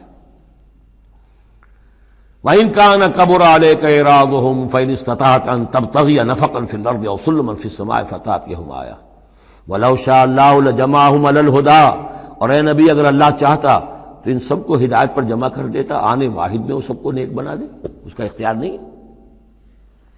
اب دیکھیے سخت ترین لفظ آ رہا ہے، فَلَا تَكُونَنَّ مِنَ الْجَاهِلِينَ۔ تو آپ، اب میں ترجمہ یہاں پر جذباتی کا لفظ کروں گا، آپ جذباتی نہ ہوں، بس اس سے زیادہ لفظ جو ہے میں استعمال نہیں کر سکتا۔ فَلَا تَكُونَنَّ مِنَ الْجَاهِلِينَ، یہی لفظ آیا ہے خود حضرت نوح سے خطاب میں، إِنِّي أَعِظُكَ أَن تَكُونَ مِنَ الْجَاهِلِينَ۔ جب حضرت نوح علیہ السلام نے کہا تھا کہ اللہ یہ میرا بیٹا، تیرا وعدہ تھا کہ میرے اہل کو تو بچا لے گا، یہ میری نگاہوں کے سامنے میرا بیٹا غرق ہو گیا، إِنَّ ابْنِي مِنْ أَهْلِي، میرا بیٹا تو میرے اہل میں تھا۔ لیکن جواب جو ملا ہے وہ آپ سورہ ہود میں جا کے پڑھیں گے، بڑا سخت ہے۔ 950 برس تک جس اللہ کے بندے نے چاکری کی ہے اللہ کی، اللہ کے دین کی دعوت پھیلائی ہے، محنت کی ہے، مشقت کی ہے، لیکن یہ بات بھی اللہ کی شان جو ہے بہت بلند ہے، بہت بلند ہے، بہت بلند ہے۔ ظاہر بات ہے کہ یہاں اے نبی اگر آپ چاہتے، اگر یہی بات ہے کہ سب کو ہدایت پر لے آنا، تو ہمارے لیے کیا مشکل ہے؟ آنے واحد میں سب کے سب ابو بکر صدیق بن جائیں گے، ایک آنے واحد میں۔ ہم سب کو بگاڑنا چاہیں، سب کے سب جو ہے وہ ابلیس بن جائیں گے آنے واحد میں، یہ تو کوئی بات نہیں ہے۔ یہ تو امتحان ہے، آزمائش ہے، جس کو چاہنا ہے، جو چاہتا ہے، حق کا طالب ہے، اس کو حق مل جائے۔ فَلَا تَكُونَنَّ مِنَ الْجَاهِلِينَ إِنَّمَا يَسْتَجِيبُ الَّذِينَ يَسْمَعُونَ، یقیناً سن لیں گے اور قبول کر لیں گے وہ لوگ کہ جو سنتے ہیں، یعنی حقیقتاً سنتے ہیں۔ وَالْمَوْتَىٰ يَبْعَثُهُمُ اللَّهُ، اور جو مردہ ہیں، نظر آتے ہیں زندہ، حقیقت میں مردہ ہیں، ان کو تو اللہ تعالیٰ اٹھائے گا، ثم الیہ یرجعون، اور پھر وہ اسی کی طرف لوٹا دیے جائیں گے۔ وقالوا لولا نزل علیہ آیۃ من ربہ، اور وہ کہتے ہیں، کہیں گے، پھر کہیں گے کیوں نہیں اتار دی گئی ان پر کوئی نشانی ان کے رب کی طرف سے؟ دلیل ہی ایک رہ گئی تھی، باقی ساری دلیلوں میں وہ مات کھا رہے ہیں۔ ایک حجت کے اوپر انہوں نے ڈیرا لگا لیا، انہیں بھی پتہ چل گیا کہ اللہ تعالیٰ کا فیصلہ یہ ہے کہ کوئی حصی معجزہ نہیں دکھانا، تو ڈیرا لگا لیا انہوں نے۔ لیکن اس میں جیسا کہ میں نے پھر وہی لفظ استعمال کروں گا، ذیق میں حضور کی جان آ گئی۔ وَلَقَدْ نَعْلَمُ أَنَّكَ لَيَحْزُنُكَ، بلکہ دوسری جگہ پر یہ بھی ہے، أَنَّكَ يَضِيقُ صَدْرُكَ بِمَا يَقُولُونَ، آپ کا سینہ بھیجتا ہے ان باتوں سے جو یہ کہہ رہے ہیں۔ وَقَالُوا لَوْلَا نُزِّلَ عَلَيْهِ آیَةٌ مِّن رَبِّهِ، وہ کہتے کیوں نہیں اتاری گئی ان پر کوئی نشانی ان کے رب کی طرف سے؟ قُلْ إِنَّ اللَّهَ قَادِرٌ، کہہ دو اللہ تعالیٰ قادر ہے علی ينزل آیۃ، کہ وہ بڑی سے بڑی نشانی اتار دے، ولیکن اکثرہم لا یعلمون، لیکن یہ ان میں سے اکثر لوگ جانتے نہیں۔ کیا نہیں جانتے؟ کہ اس طرح کا معجزہ دکھانے کا نتیجہ کیا نکلے گا، ان کی مہلت ختم ہو جائے گی۔ یہ ہماری رحمت ہے کہ ابھی ہم یہ معجزہ نہیں دکھا رہے۔ یہ بدبخت جس کو جہاں مورچہ لگا کر کھڑے ہو گئے ہیں، انہیں پتہ نہیں ہے کہ یہ ان کے لیے ہمارے رحمت کا ظہور ہے، ہم ابھی مہلت دینا چاہتے ہیں۔ شاید ان میں سے یہ دودھ اور بلویا جائے تو شاید ابھی کچھ اور مکھن نکل آئے، ان کے علم میں نہیں ہے۔ وَمَا مِن دَابَّةٍ فِي الْأَرْضِ وَلَا طَائِرٍ يَطِيرُ بِجَنَاحَيْهِ إِلَّا أُمَمٌ أَمْثَالُكُمْ، اور نہیں ہے کوئی بھی چلنے والا زمین پر، کوئی بھی جانور، اور نہ پرندہ جو اپنے دونوں بازوؤں کے اوپر تیرتا ہے اور اڑتا ہے، مگر وہ بھی تمہاری طرح کی امتیں ہیں، ان کے اپنے نظام ہیں، ان کے اپنے لیڈر ہوتے ہیں۔ چیونٹیوں کی بھی ملکہ ہوتی ہے، شہد کی مکھی بھی ملکہ ہے، ان کا ایک پورا کا پورا نظام ہے۔ ما فرطنا فی الکتاب من شیء، ہم نے تو اپنی کتاب میں کسی شے کی کوئی کمی نہیں رکھی ہے، ہر طرح کے دلائل دے دیے ہیں، ہر طرح کے شواہد پیش کر دیے ہیں، ہر طرح کی جو ہے استشہاد کر دیا ہے۔ ثم الی ربہم یحشرون، پھر یہ اپنے رب کی طرف لوٹائے جائیں گے، جمع کیے جائیں گے، وہاں ہر ایک کو اپنے کیے کا پورا بدلہ مل جائے گا۔ والذین کذبوا بآیاتنا، اور جو لوگ ہماری آیات کو جھٹلا رہے ہیں، صم و بکم فی الظلمات، وہ بہرے اور گونگے ہیں، اندھیروں میں بھٹک رہے ہیں۔ من یشاء اللہ یضللہ، جس کو اللہ چاہتا ہے اس کی پھر گمراہی کے اوپر مہر تصدیق ثبت کر دیتا ہے، اس کی گمراہی کا فیصلہ کر دیتا ہے۔ ومن یشاء یجعلہ علی صراط مستقیم، اور جس کو چاہتا ہے اسے سیدھے راستے کے اوپر لے آتا ہے۔ قل ارأیتکم ان اتاکم عذاب اللہ او اتتکم الساعۃ وغیر اللہ تدعون۔ اب ایک اور بات ان سے کی جا رہی سرچنگ انداز میں، ان سے کہیے ذرا غور کرو، اگر تم پر کسی وقت اللہ کا عذاب آ جائے یا تم پر قیامت آ جائے تو کیا سوائے اللہ کے کسی اور کو پکارو گے؟ یہ بھی ان کا مشاہدہ تھا، جب بھی کبھی تکلیف ہوتی تھی سمندر میں جاتے تھے، کہیں طوفان آ گیا، پھر نہ وہ لات کو پکارتے تھے، نہ عزا کو، نہ منات کو، نہ حبل کو، کسی کو نہیں، پھر اللہ کو پکارتے تھے۔ تم پر کوئی شامت آتی ہے تو اسی کو پکارتے، معلوم ہے تمہاری فطرت میں ایک ہی اللہ پر ایمان ہے۔ ان کنتم صادقین، اگر سچے ہو تو ذرا جواب دو۔ اب ظاہر بات ہے جس میں کچھ بھی شرافت کی رمق تھی وہ ان دلیلوں کو سمجھتے تھے کہ ہاں بات تو ٹھیک کہہ رہے ہیں، ہماری کیفیت تو یہی ہے۔ بل ایاہ تدعون، اسی کو تم پکارتے ہو۔ فیکشف ما تدعون الیہ ان شاء، پھر اگر وہ چاہتا ہے تو جو تم پکارتے ہو جس تکلیف میں وہ دور کر دیتا ہے۔ وتنسون ما تشرکون، لیکن تم بھول جاتے ہو ان کو جن کو کہ تم شریک کرتے ہو، وہ تمہیں یاد نہیں آتے، لات اور عزا اور حبل اور منات وہاں یاد نہیں آتے۔ وَلَقَدْ أَرْسَلْنَا إِلَىٰ أُمَمٍ مِّن قَبْلِكَ فَأَخَذْنَاهُمْ بِالْبَأْسَاءِ وَالضَّرَّاءِ، اور ہم نے بھیجا ہے اور بھی امتوں کی طرف اے نبی آپ سے قبل۔ اب یہ ایک بہت اہم قانون ہے جو بیان ہو رہا ہے انبیاء اور رسل کے بارے میں، انبیاء نہیں رسل کے بارے میں۔ جب بھی کسی قوم کی طرف رسول بھیجے جاتے تھے تو اللہ تعالیٰ کی طرف سے چھوٹے چھوٹے عذاب آتے تھے تاکہ وہ جو خواب غفلت میں، خواب خرگوش میں مبتلا ہیں وہ جاگیں، ہوش میں آئیں اور بات سنیں۔ لیکن اگر وہ انکار کر دیتے تھے تو پھر اللہ تعالیٰ کی طرف سے ان کی رسی ڈھیلی کر دی جاتی تھی، اب کھا لو پی لو، جو بھی چند دن مہلت ہے عیش کر لو، پھر اچانک عذاب ان پر آ جاتا تھا۔ یہ مضمون اصل میں یوں سمجھیے کہ دوسری صورت کا عمود ہے جس نے کہ اس سورہ مبارکہ کو اس کے ساتھ جوڑ دیا ہے۔ باقی یہ مضمون بڑی تفصیل سے آئے گا سورہ اعراف کے اندر۔ وَلَقَدْ أَرْسَلْنَا إِلَىٰ أُمَمٍ مِّن قَبْلِكَ فَأَخَذْنَاهُمْ بِالْبَأْسَاءِ وَالضَّرَّاءِ، اور ہم نے بھیجا اور امتوں کی طرف آپ سے پہلے اے نبی رسولوں کو، تو پھر ہم نے پکڑا ان کو سختیوں سے اور تکلیفوں سے، لعلہم یتضرعون، شاید کہ وہ تضرع کریں، عاجزی کریں، گڑ گڑائیں۔ فلولا جاءہم باسنا تضرعوا، تو کیوں نہ ایسا ہوا کہ جب ہماری طرف سے کوئی سختی ان پر آئی تو وہ گڑ گڑاتے اور وہ عاجزی کرتے۔ ولکن قست قلوبہم، لیکن ان کے دل تو سخت ہو چکے تھے۔ وزین لہم الشیطان ما کانوا یعملون، اور شیطان نے مزین کیے رکھا ان کے لیے جو عمل وہ کر رہے تھے، یعنی کوئی سوچنے کے لیے تیار نہیں ہوا، کوئی اپنے رویے پر نظر ثانی کرنے کے لیے آمادہ نہیں ہوا۔ فلما نسوا ما ذکروا بہ، جب انہوں نے نظر انداز کر دیا، بھلا دیا، جو ہماری تذکیر آئی تھی، نصیحت آئی تھی، یاد دہانی آئی تھی، واعظ آیا تھا، اسے بھول گئے اور اس کو بھلا دیا۔ فتحنا علیہم ابواب کل شیء، پھر ہم نے ان پر دروازے کھول دیے ہر چیز کے، اب کھاؤ پیو عیش کرو، اب دنیا میں نعمتیں تمہیں ملیں گی، اب تمہیں تاکہ جو بھی تمہارا کوئی نصیب ہے اس دنیا میں تم اس سے فائدہ اٹھا لو۔ حتی اذا فرحوا بما اوتوا، یہاں تک کہ جب کہ وہ بہت خوش ہو گئے، اترانے لگے ان چیزوں پر جو انہیں مل گئی تھی، اخذناہم بغتۃ، پھر اچانک ہم نے انہیں پکڑ لیا، فاذا ہم مبلسون، پھر وہ بالکل مایوس ہو کر رہ گئے۔ فقطع دابر القوم الذین ظلموا، اور پھر جڑ کاٹ دی گئی اس قوم کی جس نے ظلم اور شرک اور کفر کی روش اختیار کی تھی۔ والحمدللہ رب العالمین، اور کل شکر اور کل حمد اور کل تعریف تو اللہ ہی کے لیے ہے جو تمام جہانوں کا پروردگار ہے۔ قل ارأیتم ان اخذ اللہ سمعکم وابصارکم وختم علی قلوبکم، اے نبی ان سے پوچھئے، ذرا غور کیا تم نے کبھی، اگر اللہ تمہاری آنکھیں اور تمہارے کان اگر چھین کر لے جائے سماعت اور بصارت اور تمہارے دلوں پر مہر کر دے، من الہ غیر اللہ یاتیکم بہ، اللہ کے سوا کون سا الہ ہے جو دوبارہ تمہیں یہ ساری صلاحیتیں لے کر دے دے گا۔ انظر کیف نصرف الآیات، دیکھیے ہم کیسے ان کے لیے اپنی آیات کو گردش میں لا رہے ہیں، پھرا پھرا کر مختلف اسلوب سے، ایک پھول کا مضمون ہو تو 100 رنگ سے باندھوں، ہم یہ سارے مضامین ان کے سامنے لا رہے ہیں۔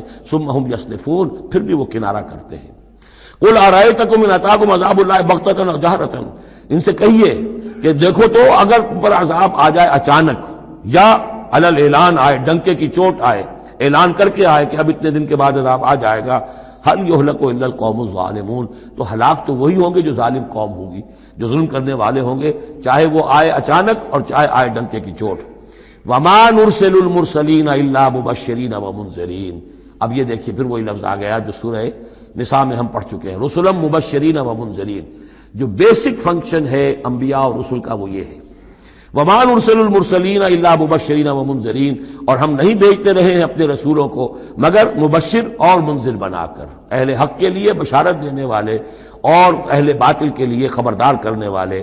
فمن آمن واصلح فلا خوف علیہم ولا هم يحزنون. تو جو ایمان لے آئے اور جنہوں نے اپنی اصلاح کر لی ان پر نہ کوئی خوف ہے اور نہ وہ حزن سے دو چار ہوں گے.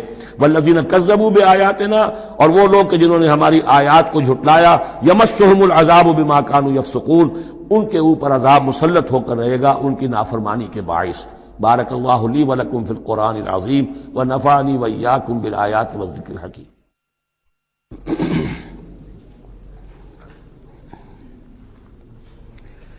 اعوذ باللہ من الشیطان الرجیم. بسم اللہ الرحمن الرحیم.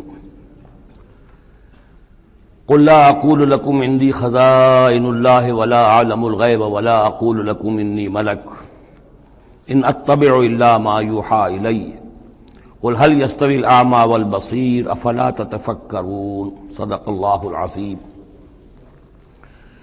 اے نبی ان سے کہہ دیجئے میں تم سے یہ نہیں کہتا کہ میرے اختیار میں ہیں اللہ کے خزانے. تم مجھ سے کہتے ہو یہ دکھاؤ یہ دکھاؤ یہ دکھاؤ. میں نے کب دعویٰ کیا ہے کہ میرا اختیار ہے؟ کسی شخص سے مطالبہ کیا جانا چاہیے اس کے دعوے کے مطابق. میں نے الوہیت میں داخل ہونے کا کب دعویٰ کیا؟ میں نے تو دعویٰ کیا ہے کہ میں اللہ کا ایک بندہ ہوں، عام انسان ہوں، بشر ہوں، مجھ پر وحی آئی ہے، مجھے مامور کیا گیا ہے کہ تمہیں متنبہ کر دوں. وہ کام میں کر رہا ہوں. لا اقول لکم عندی خزائن اللہ، میں تو نہیں کہتا کہ میرے پاس کوئی اللہ کے خزانے ہیں، میرے اختیار میں ہیں. ولا اعلم الغیب، نہ میں نے یہ دعویٰ کیا ہے کہ غیب کا علم مجھے حاصل ہے. ولا اقول لکم انی ملک، نہ میں نے تم سے کبھی یہ کہا ہے یا کہتا ہوں کہ میں فرشتہ ہوں.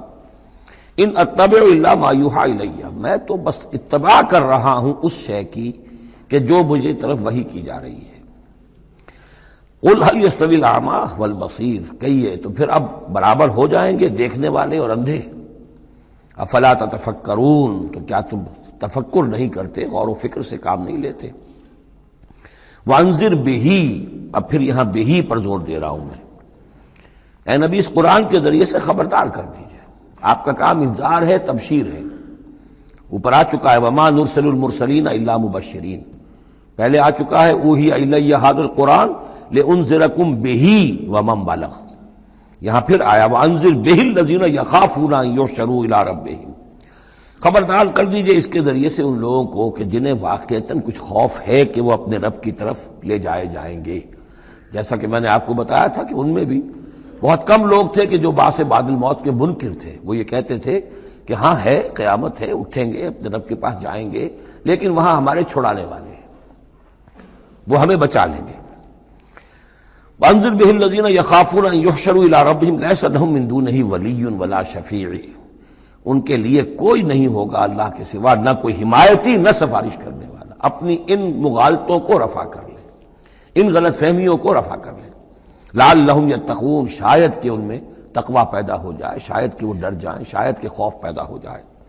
ولا تطرد الذین یدعون ربہم بالغداۃ والعشی یریدون وجہہ، اور مت دھتکاریے آپ ان لوگوں کو کہ جو پکارتے ہیں اپنے رب کو صبح و شام اور وہ اس کی چہرے کے طالب ہیں، اس کی رضا کے جویا ہیں.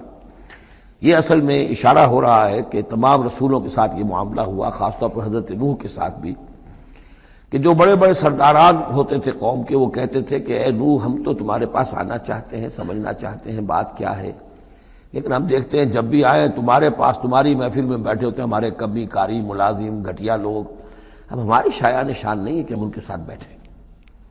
یہی بات حضور سے کہتے تھے کہ آپ آتے ہیں آپ کے پاس بات سمجھنے کے لیے، یہ آپ کے گرد جو جمگھٹا لگا رہتا ہے یہ ہمارے غلام لوگ ہیں، یہ ہمارے جو ہے معاشرے کے پست طبقات ہیں، یہ آپ کے آس پاس ہوتے ہیں، تو پھر ہمارے شایان شان یہ نہیں ہے کہ ہم ان کی موجودگی میں آپ سے بات کریں. اس پر جواب دیا جا رہا ہے اے نبی آپ ان کی باتوں سے کوئی اثر نہ لیں. آپ خام خواہ اپنے ان ساتھیوں کو، چاہے وہ غریب ہیں چاہے وہ پست طبقات سے ہیں، لیکن ان کی شان یہ ہے کہ وہ صبح و شام اللہ کو پکارتے ہیں، اللہ سے دعا کرتے ہیں، مناجات کرتے ہیں، تسبیح و تحمید کرتے ہیں، اور وہ اس کے چہرے، اس کے روح انور کے طالب ہیں. وہ اس کی رضا چاہتے ہیں، اس کی خوشی چاہتے ہیں. انہوں نے اپنی زندگی جو ہے من یشری نفسہ ابتغاء مرضات اللہ، یہ تو وہ لوگ ہیں جنہوں نے اپنی جانیں جو ہے اللہ کی رضا جوئی کے لیے، اللہ کی رضا حاصل کرنے کے لیے تج دی ہیں. ما علیک من حسابہم من شیء، آپ کے ذمے ان کے حساب میں سے کچھ نہیں ہے. وما من حسابک علیہم من شیء، اور نہ آپ کا ان کے اوپر آپ کے حساب میں سے کچھ ہے. یعنی یہ کہ یہ تو ہر شخص کو اپنی کمائی کرنی ہے. آپ کے ذمے آپ کا فرض ہے، آپ کرتے جائیے. جو آپ کے پاس آ رہے ہیں ان کا حساب بھی اللہ لے لے گا، جو آپ کے پاس نہیں آتے ان کا حساب بھی لے لے گا. ہر ایک کو اس کے طرز عمل کے مطابق وہ بدلہ دے دے گا. نہ آپ ان کی طرف سے جواب دہ ہیں، نہ یہ آپ کی طرف سے جواب دہ ہیں. فتطردہم، تو اگر خدا نہ خواستہ بالفرض آپ ان کے دباؤ میں آ کر اگر انہیں دور کر دیں، اپنے سے دھتکار دیں، فتکون من الظالمین، تو آپ ظالموں میں سے ہو جائیں گے. وَكَذَلِكَ فَتَنَّا بَعْضَهُم بِبَعْضٍ، اور اسی طرح ہم نے بعض کو بعض کے ذریعے سے آزمایا ہے. حق کہہ رہا ہے ایک شخص لیکن ہے مفلس. اب وہ دولت مند جو ہے وہ مسکرائے گا، اس کو دیکھو یہ مجھے سمجھانے آیا ہے، اس کے کپڑے پھٹے ہوئے ہیں، جوتیاں پٹخارتا ہوا آ گیا مجھے سمجھانے کے لیے، اپنی حیثیت کو نہیں پہچانتا. حالانکہ دیکھنا یہ چاہیے کہ جو بات وہ کہہ رہا ہے صحیح ہے یا غلط. اس طرح ہم آزمائش کر دیتے ہیں لوگوں کے لیے. وَكَذَلِكَ فَتَنَّا بَعْضَهُم بِبَعْضٍ، اسی طرح ہم آزماتے ہیں بعض کو بعض کے ذریعے سے. لِيَقُولُوا، تاکہ وہ کہیں أَهَٰؤُلَاءِ مَنَّ اللَّهُ عَلَيْهِم مِّن بَيْنِنَا، کیا یہ وہ لوگ ہیں جن پر اللہ کا خاص انعام و احسان ہوا ہے ہم میں سے؟ اللہ کا احسان ہم پر ہوا ہے، دولت مند ہم ہیں، سردار ہم ہیں، چودراٹیں ہماری ہیں، حویلیاں ہماری ہیں. یہ جو ہیں گرے پڑے طبقات کے لوگ، کیا یہ ہیں کہ جو اللہ کا احسان اور ان کے اوپر اللہ تعالیٰ کا بڑا فضل ہوا ہے؟ یہ کہا کرتے تھے مکے کے لوگ بھی کہ اگر قرآن اللہ نے بھیجنا ہی تھا، کتاب نازل کرنی تھی، نبوت دینی تھی، تو کوئی رجل من القریتین عظیم، یہ جو دو شہر ہیں مکہ اور طائف، بڑے بڑے چودھری ہیں، سرمایہ دار ہیں، بڑے لوگ ہیں، سردار ہیں، ان میں سے کسی کے پاس بھیجتا. مکے کا یتیم جس کے پاس کوئی دولت نہیں، بچپن مفلسی میں گزرا ہے، سخت مشقت کے اندر جو ہے جوانی کا دور گزرا ہے، جس کے پاس کچھ بھی نہیں، کوئی عہدہ نہیں، کوئی منصب نہیں. قریش کا کوئی عہدہ حضور کے پاس نہیں تھا، کوئی منصب نہیں تھا، کوئی آپ کے پاس سرمایہ نہیں تھا، آپ تو پیدا ہی ہوئے ہیں یتیم. تو اس اعتبار سے کیا یہی رہ گیا تھا اللہ کے لیے؟ معاذ اللہ ثم معاذ اللہ. لِيَقُولُوا أَهَٰؤُلَاءِ مَنَّ اللَّهُ عَلَيْهِم مِّن بَيْنِنَا أَلَيْسَ اللَّهُ بِأَعْلَمَ بِالشَّاكِرِينَ، تو کیا اللہ تعالیٰ زیادہ واقف نہیں ہے ان سے کہ جو واقعتاً اس کا شکر کرنے والے ہیں؟ ایک اور جگہ آئے گا کہ اللہ تعالیٰ وَاللَّهُ أَعْلَمُ حَيْثُ يَجْعَلُ رِسَالَتَهُ، اللہ بہتر جانتا ہے کہ کہاں اسے اپنی رسالت کا منصب کس کو دینا چاہیے، کس میں اس کی صلاحیت ہے. جیسے طالوت کے بارے میں لوگوں نے کہہ دیا تھا کہ اس کے لیے کیسے ہو سکتی ہے سرداری، جبکہ ہمارے پاس دولت ہے، اس کے پاس دولت نہیں. لم یؤت سعۃ من المال، تو کہا گیا تھا اسے جسم اور علم کے اندر اللہ نے بسطہ یعنی کشادگی عطا فرمائی ہے. وَإِذَا جَاءَكَ الَّذِينَ يُؤْمِنُونَ بِآيَاتِنَا، اور اے نبی اس کے برعکس یہ لوگ جو چاہتے ہیں کہ آپ دھتکار دیں ان کو، اس کے برعکس آپ کی روش کیا ہونی چاہیے ان غرباء اور فقراء کے لیے؟ وَإِذَا جَاءَكَ الَّذِينَ يُؤْمِنُونَ بِآيَاتِنَا، جب آپ کے پاس آئیں وہ لوگ جو ہماری آیات پر ایمان رکھتے ہیں، فَقُلْ سَلَامٌ عَلَيْكُمْ، تو آپ ان کو سلام کہا کیجئے اور ان کو ایک خوشخبری دیا کیجئے. کتب ربکم علی نفسہ الرحمہ، تمہارے رب نے اپنے اوپر رحمت کو لازم کر لیا ہے، اور تمہارے لیے خاص رحمت کا مظہر کیا ہے؟ انہ من عمل منکم سوءا بجہالۃ، کہ تم میں سے کوئی بھی اگر کسی وقت کوئی برے کام کا ارتکاب کر بیٹھے، جذبات میں آ کر، ناواقفیت سے، جہالت میں، ثم تاب من بعدہ، پھر اگر وہ فوراً توبہ کر لے گا، وہ اصلاح اور اصلاح کر لے گا، فانہ غفور الرحیم، تو اللہ تعالیٰ غفور الرحیم ہے. یہ تمہارے لیے مزید خوشخبری ہے، تہنیت اللہ کی طرف سے. قل سلام علیکم کتب ربکم علی نفسہ الرحمہ انہ من عمل منکم سوءا بجہالۃ ثم تاب من بعدہ واصلح فانہ غفور الرحیم. وکذالک نفصل الآیات، آگے محذوف ہے لفظ لیتفکروا بہا ولتستبین سبیل المجرمین. اسی طرح ہم اپنی آیات کی تفصیل بیان کرتے ہیں تاکہ یہ لوگ ان پر غور کریں، تفکر کریں، اور جب غور کریں گے، تفکر کریں گے، تو مجرموں کا راستہ ان کے سامنے کھل کر آ جائے گا کہ جس راستے پر ہم جا رہے ہیں وہ واقعتاً مجرموں کا راستہ ہے.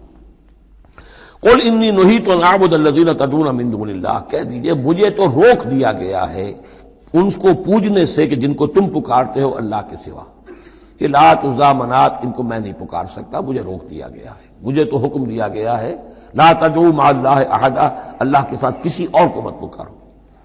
قل لا اتبع اهواءکم، اور کہہ دیجئے ڈنکے کی میں تمہاری خواہشات کی پیروی نہیں کر سکتا۔ قد ضللت اذا، اگر ایسا کروں گا تو میں خود گمراہ ہو جاؤں گا۔ وما انا من المہتدین، اور پھر نہ رہوں گا میں ہدایت والوں میں۔ قل انی علی بینۃ من ربی، اب اس کو ذرا نوٹ کر لیجئے، کہہ دیجئے کہ میں تو اپنے رب کی طرف سے ایک بڑی بینہ پر ہوں، میں جس راستے پر چل رہا ہوں روشن راستہ ہے، میں اس کا باطن بھی جانتا ہوں، اس کی حقیقت بھی مجھ پر منکشف ہے۔ اور یہ بینہ اصل میں کیا ہے، یہ جا کر آگے سورہ ہود میں یہ بات زیادہ کھلے گی کہ بینہ جو ہے وہ ایک عام انسان کے لیے دو چیزوں سے بنتی ہے، فطرت سلیمہ، جیسا کہ میں نے شروع میں عرض کیا تھا آپ سے، فطرت سلیمہ، عقل سلیم، اس سے انسان ایک حد تک آ گیا، پھر اللہ کی وحی جو آئی اس نے تصدیق کر دی، یہ بینہ بن گیا۔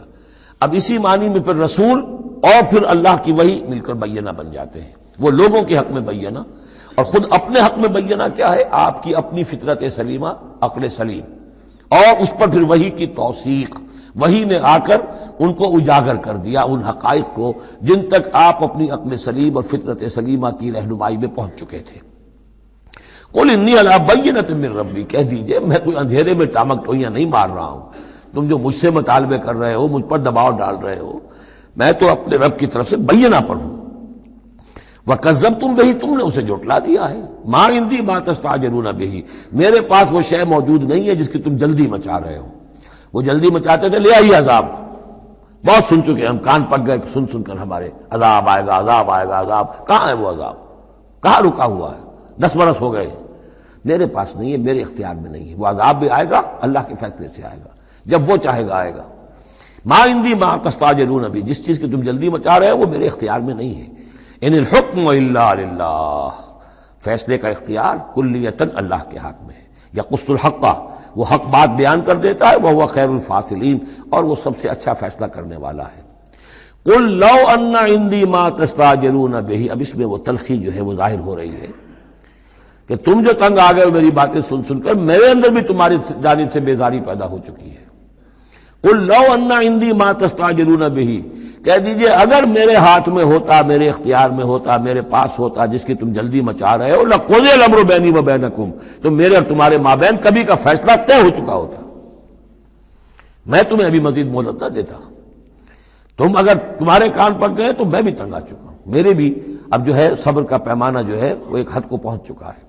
لقضی الامر بینی و بینکم، میرے اور تمہارے مابین کبھی کا فیصلہ چکا دیا گیا ہوتا۔ واللہ عالم بالظالمین، اللہ خوب واقف ہے ظالموں سے۔ وَعِندَهُ مَفَاتِحُ الْغَیب، اسی کے پاس ہے خزانے غیب کے۔ یہ مفاتح جو یہاں جمع آیا ہے تو مفتاح کہتے ہیں کنجی کو، اس کی جمع بھی ہے، اور مفتاح کہتے ہیں اس کو جس سے کھولا گیا، یعنی خزانہ۔ یہاں پر مفتاح کی جمع ہے یہ مفاتح۔ وَعِندَهُ مَفَاتِحُ الْغَیب، اسی کے پاس غیب کے سارے خزانے ہیں۔ لا يَعْلَمُهَا إِلَّا هُوَ، کوئی جانتا ہی نہیں ان کو سوائے اس کے۔ وَيَعْلَمُ مَا فِي الْبَرِّ وَالْبَحْرِ، اور وہ تو جانتا ہے جو کچھ خشکی میں ہے اور جو کچھ سمندر میں ہے۔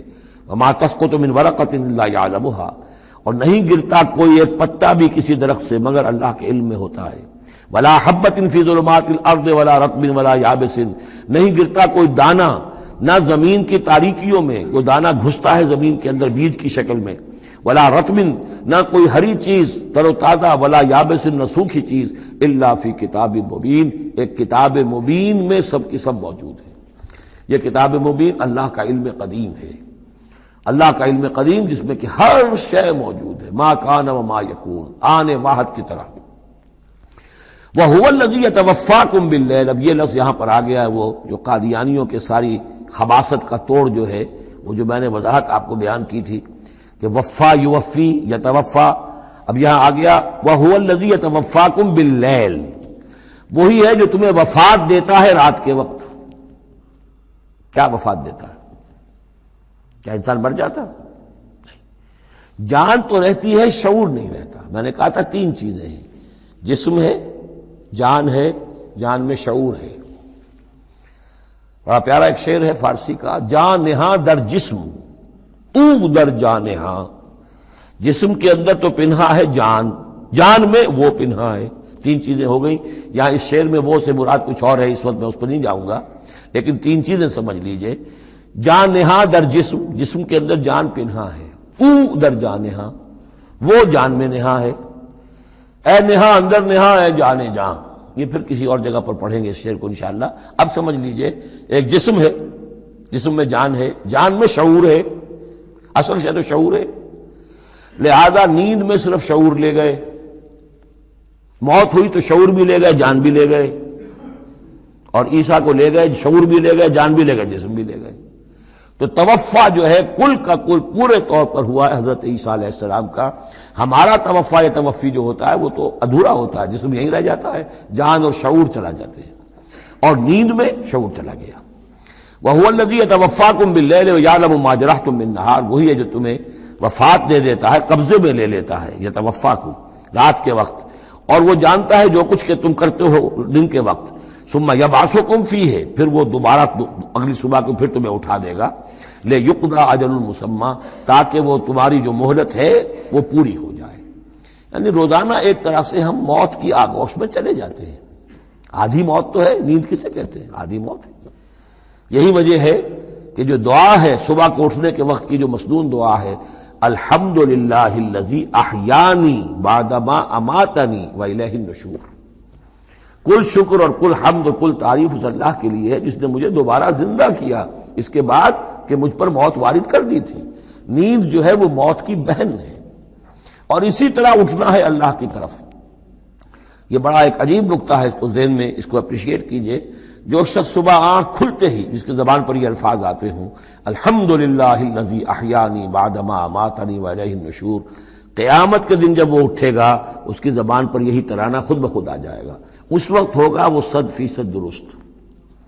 الحمدللہ الذی احیانی بعدما اماتنی والیہ النشور، کیونکہ عادت پڑی ہے، ہمیشہ کہا ہے، جیسے ہی شعور آیا الحمدللہ الذی احیانی بعدما اماتنی والیہ النشور. تو یہ وہ ترانہ جو ہے جو کہ باعث بعد الموت کے وقت ہماری زبان پر ہوگا، اس کا ریہرسل ہے جو آپ روزانہ کریں گے اگر یہ عادت پختہ کر لیں. وَهُوَ الَّذِي يَتَوَفَّاكُم بِاللَّيْلِ وَيَعْلَمُ مَا جَرَحْتُم بِالنَّهَارِ ثُمَّ يَبْعَثُكُم فِيهِ لِيُقْضَىٰ أَجَلٌ مُّسَمًّى ثُمَّ إِلَيْهِ مَرْجِعُكُم، پھر اسی کی طرف تم سب کا لوٹنا ہے. ثُمَّ يُنَبِّئُكُم بِمَا كُنتُمْ تَعْمَلُونَ، پھر وہ تمہیں جتلا دے گا جو کچھ کہ تم کرتے رہے تھے. وَهُوَ الْقَاهِرُ فَوْقَ عِبَادِهِ، اور وہ اپنے بندوں پر، یہ لفظ کئی مرتبہ آیا ہے اس صورت کے اندر.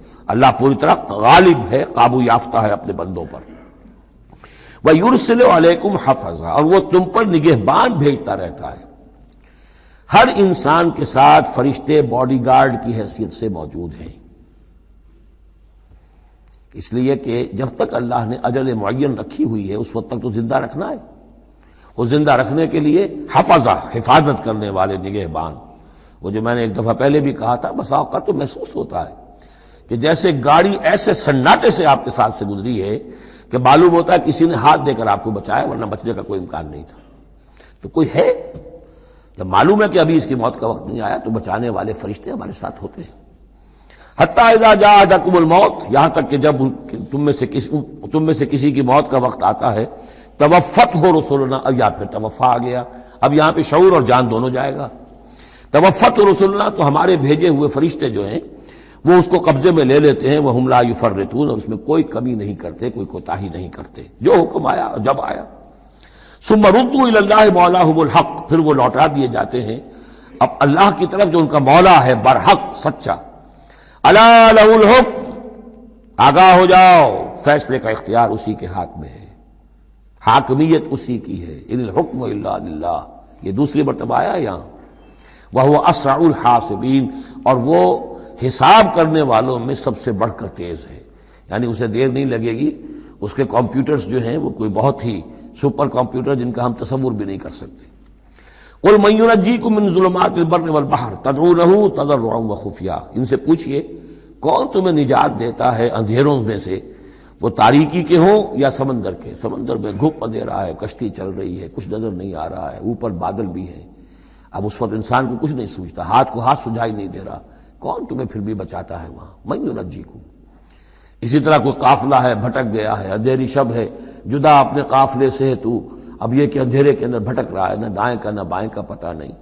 ہر درخت معلوم ہوتا ہے کوئی آسیب ہے، کوئی بھوت ہے جنہیں چلا آ رہا ہے، پھر بھی اللہ بچاتا ہے تمہیں.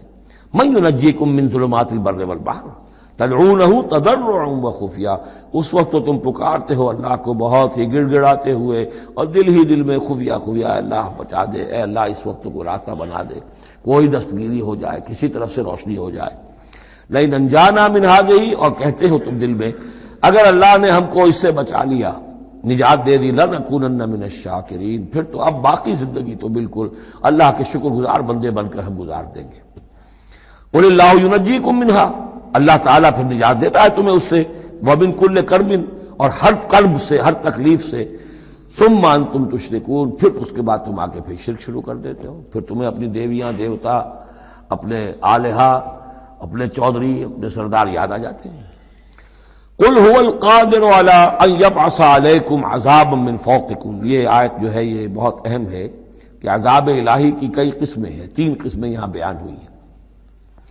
کہہ دیجئے وہ قادر ہے اس پر کہ تم پر بھیج دے کوئی عذاب من فوقکم، تمہارے اوپر سے، آسمان کا ٹکڑا گر جائے، کوئی میٹیورائٹ گر جائے، جو بعض خبریں آتی رہتی ہیں کوئی آ رہا ہے لیکن یہ کہ وہ پھر تحلیل ہو جاتا ہے کہیں، جو بھی اوزون لیئر ہے یا کچھ اور ہے، بچت ہے، لیکن یہ کہ اگر اللہ چاہے تو جہاں آسمان پر سے کوئی عذاب بھیج دے آپ کے اوپر، او من تحت ارجلکم، یا آپ کے قدموں کے نیچے سے، زمین پھٹ جائے، شق ہو جائے، زلزلہ آئے، زمین دھس جائے، یہ بھی ہوتا ہے، خسف ہوں گے، قیامت سے پہلے بڑے بڑے 3 خسف ہونے ہیں جن کی خبر دی گئی ہے احادیث کے اندر، بڑے بڑے ٹکڑے زمین کے دھس جائیں گے اندر۔ قل هو القادر على ان يبعث عليكم عذابا من فوقكم او من تحت ارجلكم، یہ 2 شکلیں ہو گئی، اوپر سے یا قدموں کے نیچے سے، او يلبسكم شيعا، یا تمہیں گروہوں میں تقسیم کر دے، ويذيق بعضكم بأس بعض، اور ایک کی طاقت کا مزہ دوسرے کو چکھائے۔ اب لڑو آپس میں، پرانے اور نئے سندھی لڑو آپس میں، پنجابی اور اردو بولنے والے لڑو، اور بلوچ اور پختون لڑو، مارو ایک دوسرے کو۔ اللہ تعالیٰ کو نہ آسمان کو تکلیف دینے کی ضرورت کہ اس کا کوئی ٹکڑا گرائے، نہ زمین کو کوئی مشقت دینے کی کہ وہ پھٹے، کوئی ضرورت نہیں، آپس میں تقسیم ہو جاؤ گے، گروہ بندی ہو جائے گی، شیعہ سنی کو مارے اور سنی شیعہ کو مارے۔ یہ جو ہے یہ عذاب الہی کی بدترین شکل ہے جو آج مسلمانان نے پاکستان پر مسلط ہے۔ وہ کبھی ایک قوم ہوتے تھے، ہندو کا جب مقابلہ تھا ایک قوم تھے، اور اب وہ قوم جو ہے قومیتوں میں، عصبیتوں میں تحلیل ہو چکی ہے۔ انظر کیف نصرف الآیات لعلہم یفقہون، دیکھو کیسے ہم اپنی آیات کی تصریف کرتے ہیں، تصریف کہتے ہیں آیات کو گھمانا، ایک ہی بات کو اسلوب بدل بدل کر، انداز بدل بدل کر، ترتیب بدل بدل کر لانا، ایک پھول کا مضمون ہو تو 100 رنگ سے باندھو۔ وَكَذَّبَ بِهِ قَوْمُكَ وَهُوَ الْحَقُّ، اور اے نبی آپ کی قوم نے اسے جھٹلا دیا، بہی مراد قرآن، یعنی میں نے عرض کیا کہ اس صورت کیا یہ عمود، حصی معجزہ کوئی نہیں دکھائیں گے، اصل معجزہ محمد کا یہ قرآن ہے صلی اللہ علیہ وسلم، اسی لیے بہی بہی بہی اس کی تکرار اس میں کثرت سے ملے گی۔ وَكَذَّبَ بِهِ قَوْمُكَ وَهُوَ الْحَقُّ، یہ قرآن الحق ہے لیکن اے نبی آپ کی قوم نے اس کو جھٹلا دیا ہے۔ قُلْ لَسْتُ عَلَيْكُمْ بِوَكِيلٍ، ان سے کہہ دیجئے میں اب تمہارا ذمہ دار نہیں ہوں، اب میں نہیں کہہ سکتا کہ کب اللہ کے عذاب کا بند جو ہے وہ کھل جائے اور تمہارے اوپر وہ عذاب ہلاکت جو ہے وہ آ جائے۔ لِكُلٍّ نَبَأٌ مُسْتَقَرٌّ، كُلُّ نَبَأٍ مُسْتَقَرٌ، ہر خبر، ہر بڑی بات کے لیے وقت معین ہے، فَسَوْفَ تَعْلَمُونَ، میں نہیں کہہ سکتا، جیسے کہ سورہ انبیاء میں فرمایا وَإِنْ أَدْرِيَ قَرِيبٌ أَمْ بَعِيدٌ مَا تُوعَدُونَ، میں یہ نہیں جانتا کہ جس کی تمہیں دھمکی دی جا رہی ہے وہ قریب آ چکا یا دور ہے، ٹائم ٹیبل اللہ کے علم میں ہے، لیکن یہ میں جانتا ہوں کہ اگر تمہاری روش یہی رہی تو عذاب آ کر رہے گا۔ بسوف تعلمون، اور ان قریب تمہیں معلوم ہو جائے گا۔ وَإِذَا رَأَيْتَ الَّذِينَ يَخُوضُونَ فِي آيَاتِنَا، یہ وہ آیت آ گئی جس کا حوالہ سورہ نساء کی آیت نمبر 140 میں آیا تھا کہ تمہیں پہلے ہدایت دی گئی تھی کہ جب تم لوگوں کو دیکھو کہ وہ ہماری آیات کا استہزاء کر رہے ہیں، تمسخر کر رہے ہیں، تو ان کے پاس بیٹھو مت، اٹھ کر چلے جاؤ، کم سے کم یہ کہ ایک پروٹیسٹ میں واک آؤٹ تو وہاں سے ہو جائے۔ وَإِذَا رَأَيْتَ الَّذِينَ يَخُوضُونَ فِي آيَاتِنَا، اور جب تم دیکھو لوگوں کو کہ وہ ہماری آیات میں خوض، مین میخ نکال رہے ہیں۔ دیکھیے اردو میں ہم ایک لفظ بولتے ہیں غور و خوض، بڑا غور و خوض ہو رہا ہے، بہت غور و خوض کے بعد میں اس نتیجے پر پہنچا ہوں۔ یہ دونوں لفظ جو عربی زبان کے بہت قریب کے ہیں، غور کے معنی، غور اچھے معنی میں آتا ہے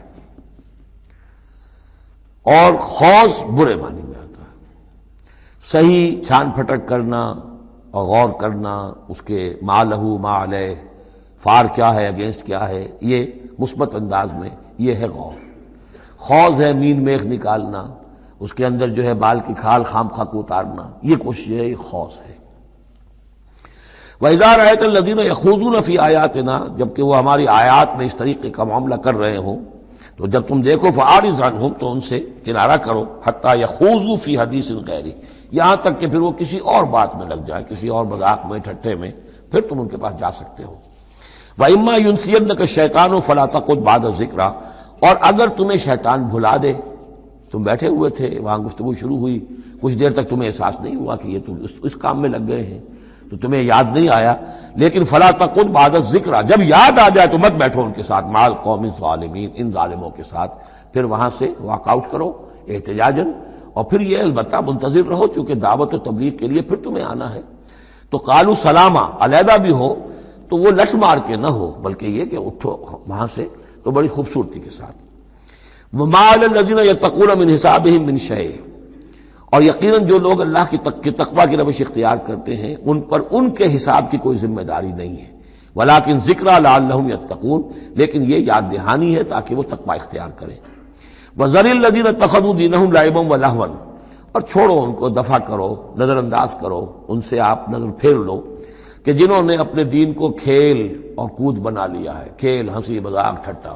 بہت سے لوگ اب بھی مل جائیں گے آپ کو دین کے معاملے میں کبھی سنجیدہ ہوتے ہی نہیں، دین کی بات اگر شروع ہوگی تو وہ اسے استہزاء میں، تمسخر میں، ٹٹ بٹس میں، انیکڈوٹس میں، یہ واقعات یوں ہو گیا تھا، یہ ایسا تھا، اس میں اس کو جو ہے وہ بالکل ختم کر دیں گے۔ وَذَرِ الَّذِينَ اتَّخَذُوا دِينَهُمْ لَعِبًا وَلَهْوًا وَغَرَّتْهُمُ الْحَيَاةُ الدُّنْيَا، اور ان کو تو اصل میں دھوکے میں مبتلا کر دیا ہے دنیا کی زندگی نے، ساری توجہات ادھر ہیں، بھاگ دوڑ اس کے لیے ہے، زیادہ سے زیادہ کمانا ہے، مال جمع کرنا ہے، حلال سے ہو حرام سے ہو، ساز و سامان کی فکر پڑی ہوئی ہے۔ وَذَكِّرْ بِهِ، اب پھر بہی کو نوٹ کیجئے، تذکیر کیجئے، اس کے قرآن کے ذریعے سے تذکیر کیجئے، جیسے کہ سورہ قاف کی آخری آیت ہے فَذَكِّرْ بِالْقُرْآنِ مَنْ يَخَافُ وَعِيدٍ، قرآن کے ذریعے سے تذکیر کیجئے اس شخص کو کہ جس کے اندر کچھ خوف ہے اللہ کے وعدے کا اور اللہ کی وعید کا۔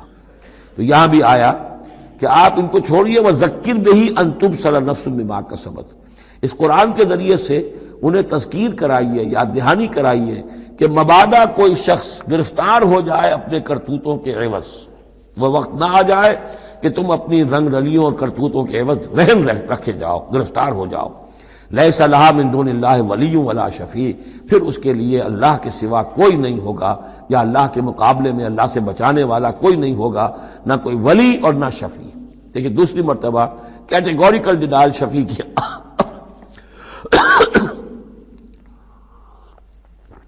آیت الکرسی کے ضمن میں عرض کر چکا ہوں، بیشتر مقامات پر قرآن مجید میں کیٹیگوریکل ڈینائل ہے، کوئی شفاعت نہیں۔ البتہ ہے ایک شفاعت کا، ایک شفاعت حقہ کی ایک حیثیت ہے، اس کو سمجھنے کی ضرورت ہے، اس کی شرائط ہے، اس کی لیمٹس ہیں۔ اگر ان شرائط اور لیمٹ سے آزاد کر دیں گے تو پھر یہ ہے کہ وہ شفاعت کا جو تصور ہے ایمان بالآخرت کی نفی کر دے گا، پھر کوئی فائدہ ہی نہیں، ڈر کھائے گا۔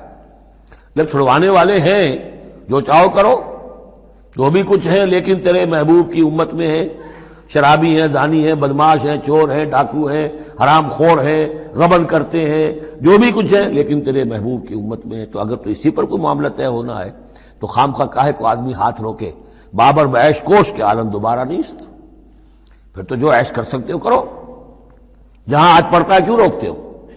تو سیدھی سیدھی بات ہے۔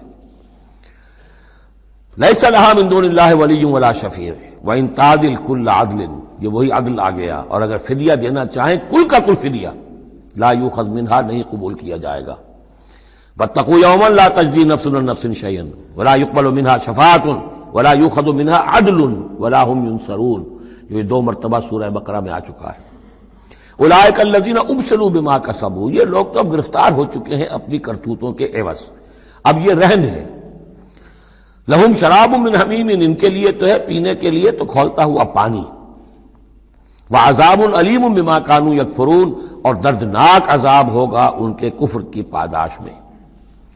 قل اندعو من دون اللہ ما لا ينفعنا ولا يضرنا، اے نبی ان سے کہیے کیا ہم پکاریں اللہ کو چھوڑ کر ان چیزوں کو جو نہ ہمیں نفع پہنچا سکتی ہے نہ نقصان، یہ بت کیا نفع پہنچائیں گے تمہیں، کیا نقصان پہنچائیں گے، خود اپنی حفاظت کر نہیں سکتے، اپنی مکھیاں اڑا نہیں سکتے، ان کو پکارتے ہو، ان کے سامنے سجدے کرتے ہو، ان کو متھے ٹیکتے ہو۔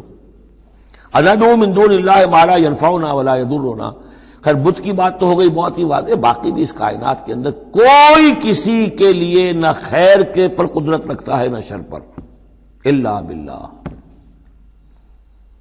لا حول ولا قوت الا باللہ۔ یہ یقین ہو جائے تب توحید مکمل ہوگی۔ پھر کس کے سامنے آدمی سر جھکائے خام خواہ، کس کے آگے اپنی عزت نفس پیش کرے، اس کا دھیلا کرے، کسی کے ہاتھ میں اختیار ہے ہی نہیں۔ لا حول ولا قوت الا باللہ۔ حدیث میں آیا ہے، حضرت عبداللہ ابن عباس کو مخاطب کر کے کہا ہے کہ اے نوجوان، اس بات کو اچھی طرح جان لے، اگر تمام دنیا کے انسان مل کر چاہیں، اولکم و آخرکم و انسکم و جنکم، کہ تمہیں کوئی فائدہ پہنچا دے، نہیں پہنچا سکتے جب تک کہ اللہ نہ چاہے، اور تمام انسان چاہے تمہیں کوئی نقصان پہنچا دے، نہیں پہنچا سکتے جب تک اللہ نہ چاہے۔ تو پھر یک درگیر و محکم گیر پکارو اللہ کو، کسی اور کو پکارنے کا، کسی اور سے سوال کرنے کا، کسی اور سے ڈرنے کا، کسی اور سے التجائیں کرنے کا، کسی اور کا استغاثہ کرنے کا، دہائی دینے کا کیا فائدہ؟ قل اندعو من دون اللہ ما لا ينفعنا ولا يضرنا ونرد على اعقابنا، اور ہم جو ہے اپنی ایڑیوں کے بل لوٹا دیے جائیں، بعد اذ ہدانا اللہ، جبکہ ہمیں تو اللہ نے ہدایت دے دی ہے۔ کالذی استہوتہ الشیاطین فی الارض حیران، کیا اس طرح کے آدمی ہم بن جائیں کہ جن کو شیاطین نے، جنوں نے کسی جنگل میں بیابان میں اس کی مت مار دی ہو، راستہ بھلا دیا ہو، اب اسے کچھ نظر نہیں آ رہا۔ لہو اصحاب یدعونہ الی الہدی ائتنا، ہیں اس کے ساتھی جو اس کو پکار رہے ہیں کہ آؤ ہماری طرف، ہدایت کی طرف آؤ، ہمارے پاس آؤ۔ قل ان ھدی اللہ ھو الھدی، یہ نقشہ کھینچ دیا گیا ہے جماعتی زندگی کی کتنی برکت ہے۔ آپ اکیلے ہوں، کہیں بھٹک گئے ہوں، تو پھر یہ کہ آپ کے لیے سیدھے راستے پر آنا بہت مشکل ہو جائے گا۔ جماعتی زندگی ہے، ساتھی ہیں، جس کو کہا ہے سورہ توبہ میں کونوا مع الصادقین، معیت اختیار کرو، رہو ساتھ سچوں کے۔ کسی وقت ہوتا ہے انسان کو کوئی ایسی آزمائش پیش آ گئی ہے، اس کا دماغ چکرا گیا ہے، گھوم گیا ہے، نہیں سمجھ میں آ رہا، راستہ نہیں نکل رہا، مشکل بڑی آ گئی ہے، ایک طرف حرام ہے، لیکن یہ ہے کہ دباؤ کو بہت پڑ رہا ہے، گھر والوں کا پڑ رہا ہے، بچوں کا پڑ رہا ہے، بیوی کا پڑ رہا ہے، راستہ غلط ہے۔ اس میں یہ ہے کہ ایسے وقت میں بسا اوقات پھر اگر رفقا ہیں، ساتھی ہیں، آپ کے کامریڈز ہیں، آپ کے کولیگز ہیں، اس کے ساتھ وہ پکارتے ہیں، ساتھ ہاتھ جو ہے آپ کا تھام کر آپ کو سہارا دیتے ہیں۔ قل ان ھدی اللہ ھو الھدی، یقیناً ہدایت کہہ دیجئے اللہ ہی کی ہدایت اصل ہدایت ہے۔ وَأُمِرْنَا لِنُسْلِمَ لِرَبِّ الْعَالَمِينَ، اور ہمیں تو حکم یہ ہوا ہے کہ ہم تمام جہانوں کے پروردگار کی تابع داری اختیار کریں اور فرما برداری اختیار کریں۔ وَنَقِيمُ الصَّلَاةَ وَاتَّقُوهُ، اور یہ کہ نماز قائم کرو اور اس کا اللہ کا تقوی اختیار کرو۔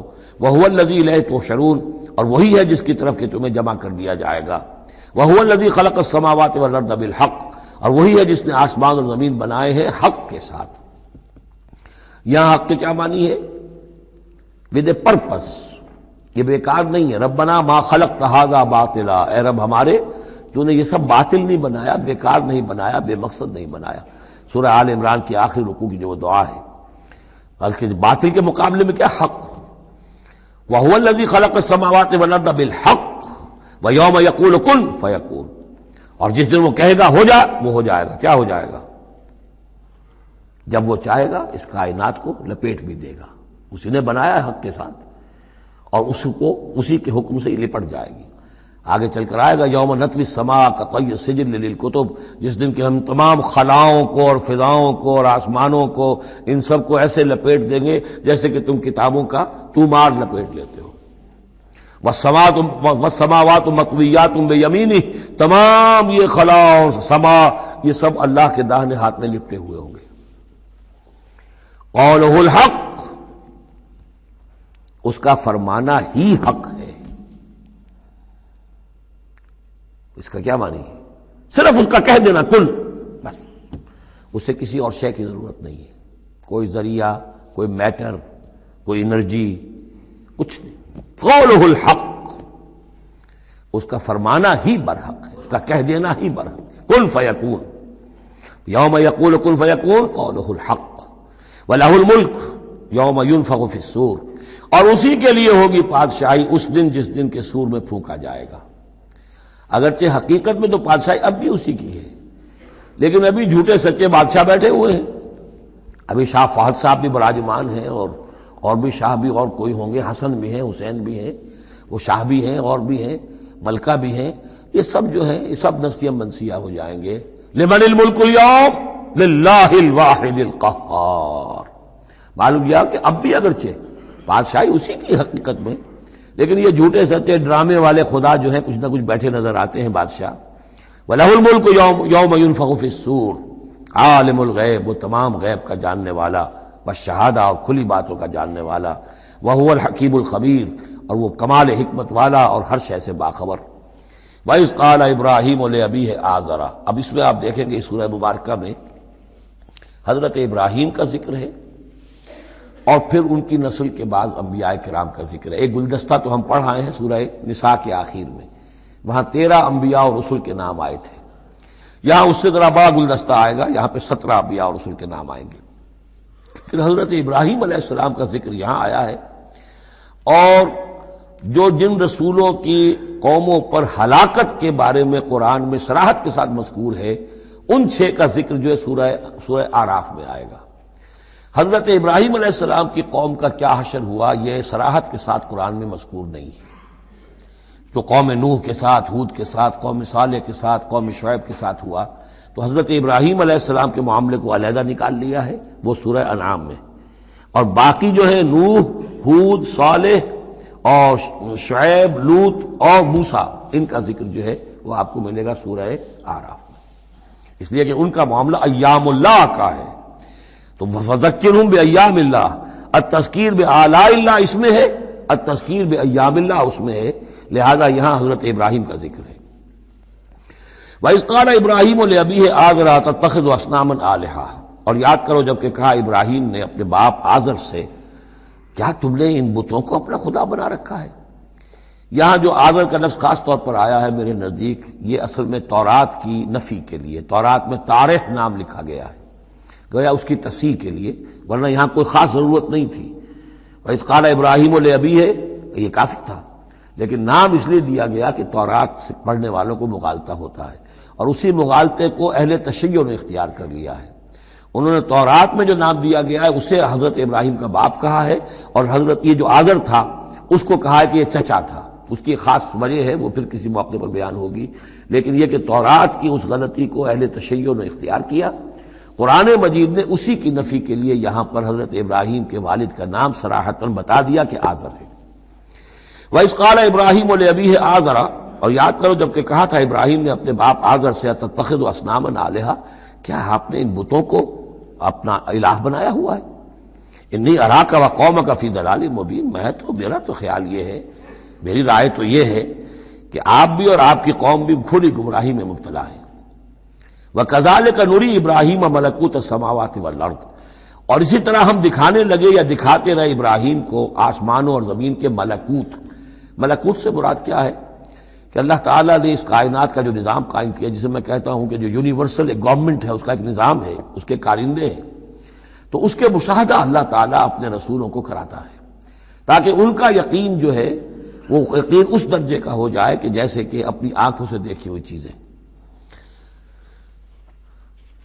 وَلَيَكُونَ مِنَ الْمُوقِنِينَ، اور تاکہ وہ پوری طرح یقین کرنے والوں میں سے ہو جائے، لیکن واو چونکہ یہاں آیا اس سے پہلے ہم محذوف مانیں گے، تاکہ وہ اپنی قوم پر حجت قائم کر سکے اور پوری طرح یقین کرنے والوں میں سے ہو جائے۔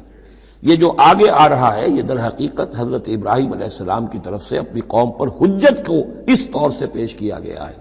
بعض حضرات کے نزدیک یہ ہے کہ یہ حضرت ابراہیم کا اپنا ذہنی ارتقاء ہے کہ واقعتاً انہوں نے سمجھا یہ ستارہ خدا ہے، پھر ڈوب گیا تو کہا کہ نہیں یہ تو ڈوب گیا، پھر چاند کو دیکھا تو چاند خدا ہے، پھر کہا نہیں یہ تو یہ بھی جو ہے غروب ہو گیا، پھر سورج کو کہا۔ تو یہ بات اصل میں بعض حضرات کی رائے ہے یہ، اور الفاظ سے کچھ متبادر بھی ہوتا ہے، لیکن یہ ہے کہ زیادہ صحیح رائے جس سے کہ آگے آ جائے گا، وَتِلْكَ حُجَّتُنَا آتَيْنَاهَا إِبْرَاهِيمَ عَلَىٰ قَوْمِهِ، تو معلوم ہوتا ہے کہ یہ اصل میں حضرت ابراہیم علیہ السلام نے حجت قائم کرنے کے لیے یہ تدریج اختیار کی اپنی قوم کو سمجھانے کے لیے. اور حضرت ابراہیم علیہ السلام اللہ کے نبی تھے، اور نبی کوئی بھی زندگی کے کسی بھی مرحلے پر مشرک نہیں ہوتا. اس کی شریعت، اس کی سرشت اتنی خالص ہوتی ہے. صدیقین مشرک نہیں ہوتے، نبی تو ان سے بھی اونچے درجے کے ہیں. حضرت ابو بکر نے کبھی شرک نہیں کیا، حضرت عثمان نے کبھی شرک نہیں کیا، جو صدیقین ہیں صحابہ میں سے.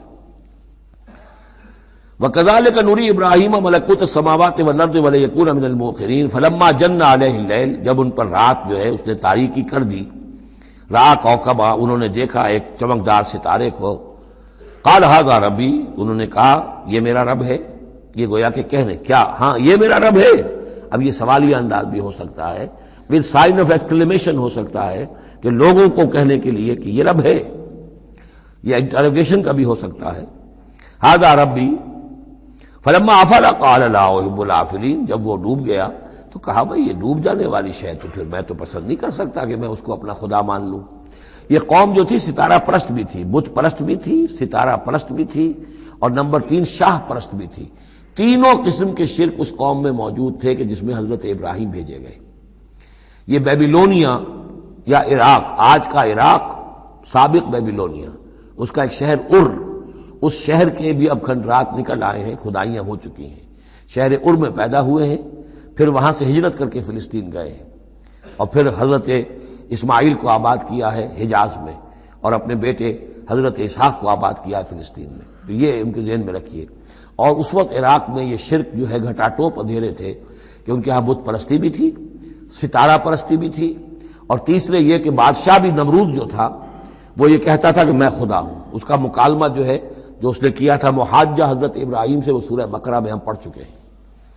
انا احیی و امید، میں بھی یہ اختیار رکھتا ہوں، جس کو چاہوں زندہ رکھوں، جس کو چاہوں مار دوں. فلما رأى القمر بازغا، جب انہوں نے دیکھا چاند چمکتا ہوا، قال ھذا ربی، کہا ہاں یہ معلوم ہوتا ہے کہ یہ ہے رب. فلما افل قال لئن لم يهدنی ربی، جب وہ بھی ڈوب گیا، غائب ہو گیا، تو انہوں نے کہا کہ اگر میرے رب نے مجھے ہدایت نہ دی تو پھر میں تو قوم ضالین میں سے ہو جاؤں گا.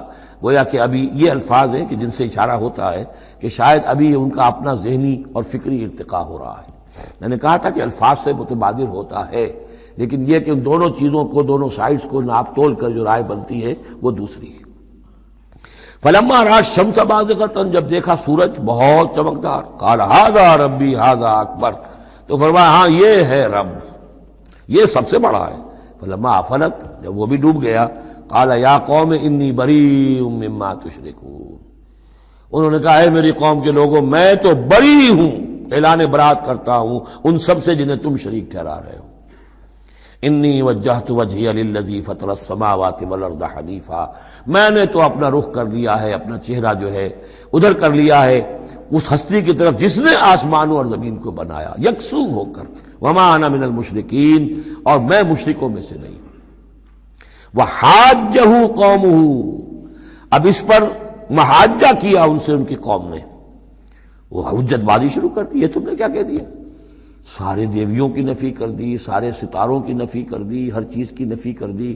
اب تم پر مار پڑے گی فلاں دیوی کی اور فلاں ستارے کی نحوست جو ہے اس کا تم نے انکار کیا، تیار ہو جاؤ، اب تمہارے اوپر شامت آئے گی.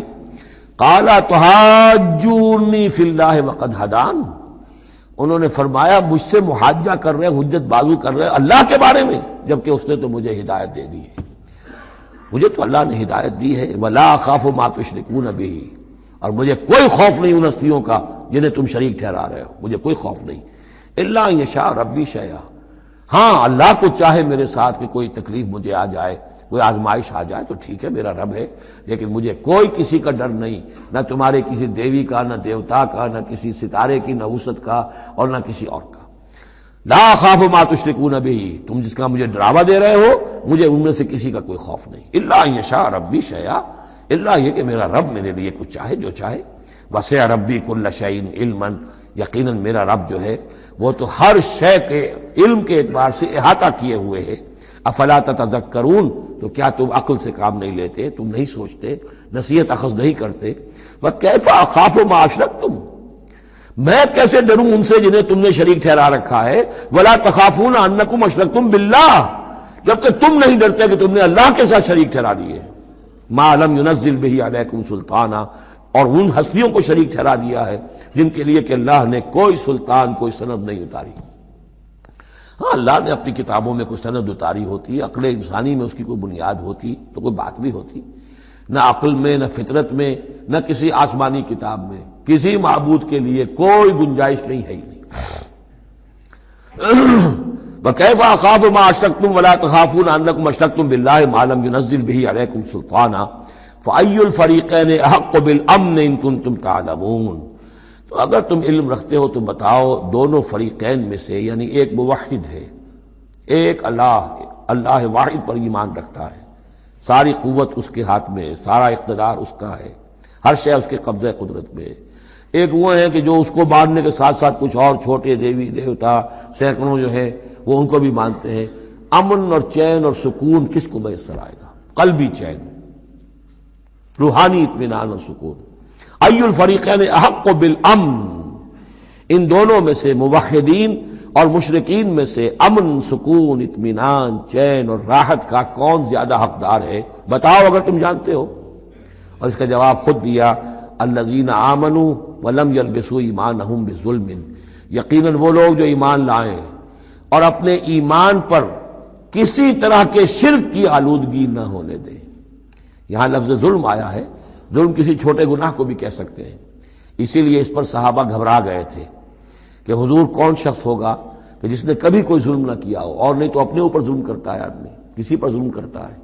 تو اس کا تو مطلب ہے کوئی شخص بھی یہ جو مقام ہے جو یہاں بیان کیا جا رہا ہے اس کا جو سزاوار اور اس کا حقدار نہیں ہو سکتا۔ آپ نے فرمایا نہیں، یہاں ظلم سے مراد شرک ہے۔ پھر آپ نے سورہ لقمان کی آیت پڑھی، اس میں فرمایا کہ ان الشرک لظلم عظیم، وَإِذْ قَالَ لُقْمَانُ لِابْنِهِ يَا بُنَيَّ لَا تُشْرِكْ بِاللَّهِ إِنَّ الشِّرْكَ لَظُلْمٌ عَظِيمٌ۔ یہاں پر ظلم سے مراد شرک ہے، یعنی ایمان ایسا ہو کہ جو شرک کی ہر آلودگی سے پاک ہو۔ میں یہاں پھر تذکرہ کیے دیتا ہوں، شروع میں بھی عرض کیا تھا، شرک کسے کہتے ہیں، شرک کی قسمیں کون کون سی ہیں، کون کون سے بھیس بدل کر یہ شرک آتا ہے۔ باہر رنگے کے خواہی جامہ می پوش، من اندازے قدت را می شناسم، تم چاہے کسی بھی رنگ کا لباس پہن کے آ جاؤ، میں تمہیں تمہارے قد سے پہچان لوں گا۔ تو قد سے پہچاننا جو ہے شرک کا آسان نہیں ہے، بھیس بدلتا ہے، اس کے لیے ضروری ہے۔ اور آج کے دور میں شرک کس کس شکل میں موجود ہے اس کا سمجھنا بہت اہم ہے۔ اس موضوع پر میرے 6 گھنٹے کے کیسٹس موجود ہیں۔ الذین آمنوا ولم یلبسوا ایمانہم بظلم، یقیناً وہ لوگ جو ایمان لائے اور جنہوں نے اپنے ایمان میں کسی بھی نوع کے شرک کی آمیزش نہ ہونے دی، اولئک لہم الامن وہم مہتدون، ان کے لیے ہے امن اور وہی ہوں گے راہیاب۔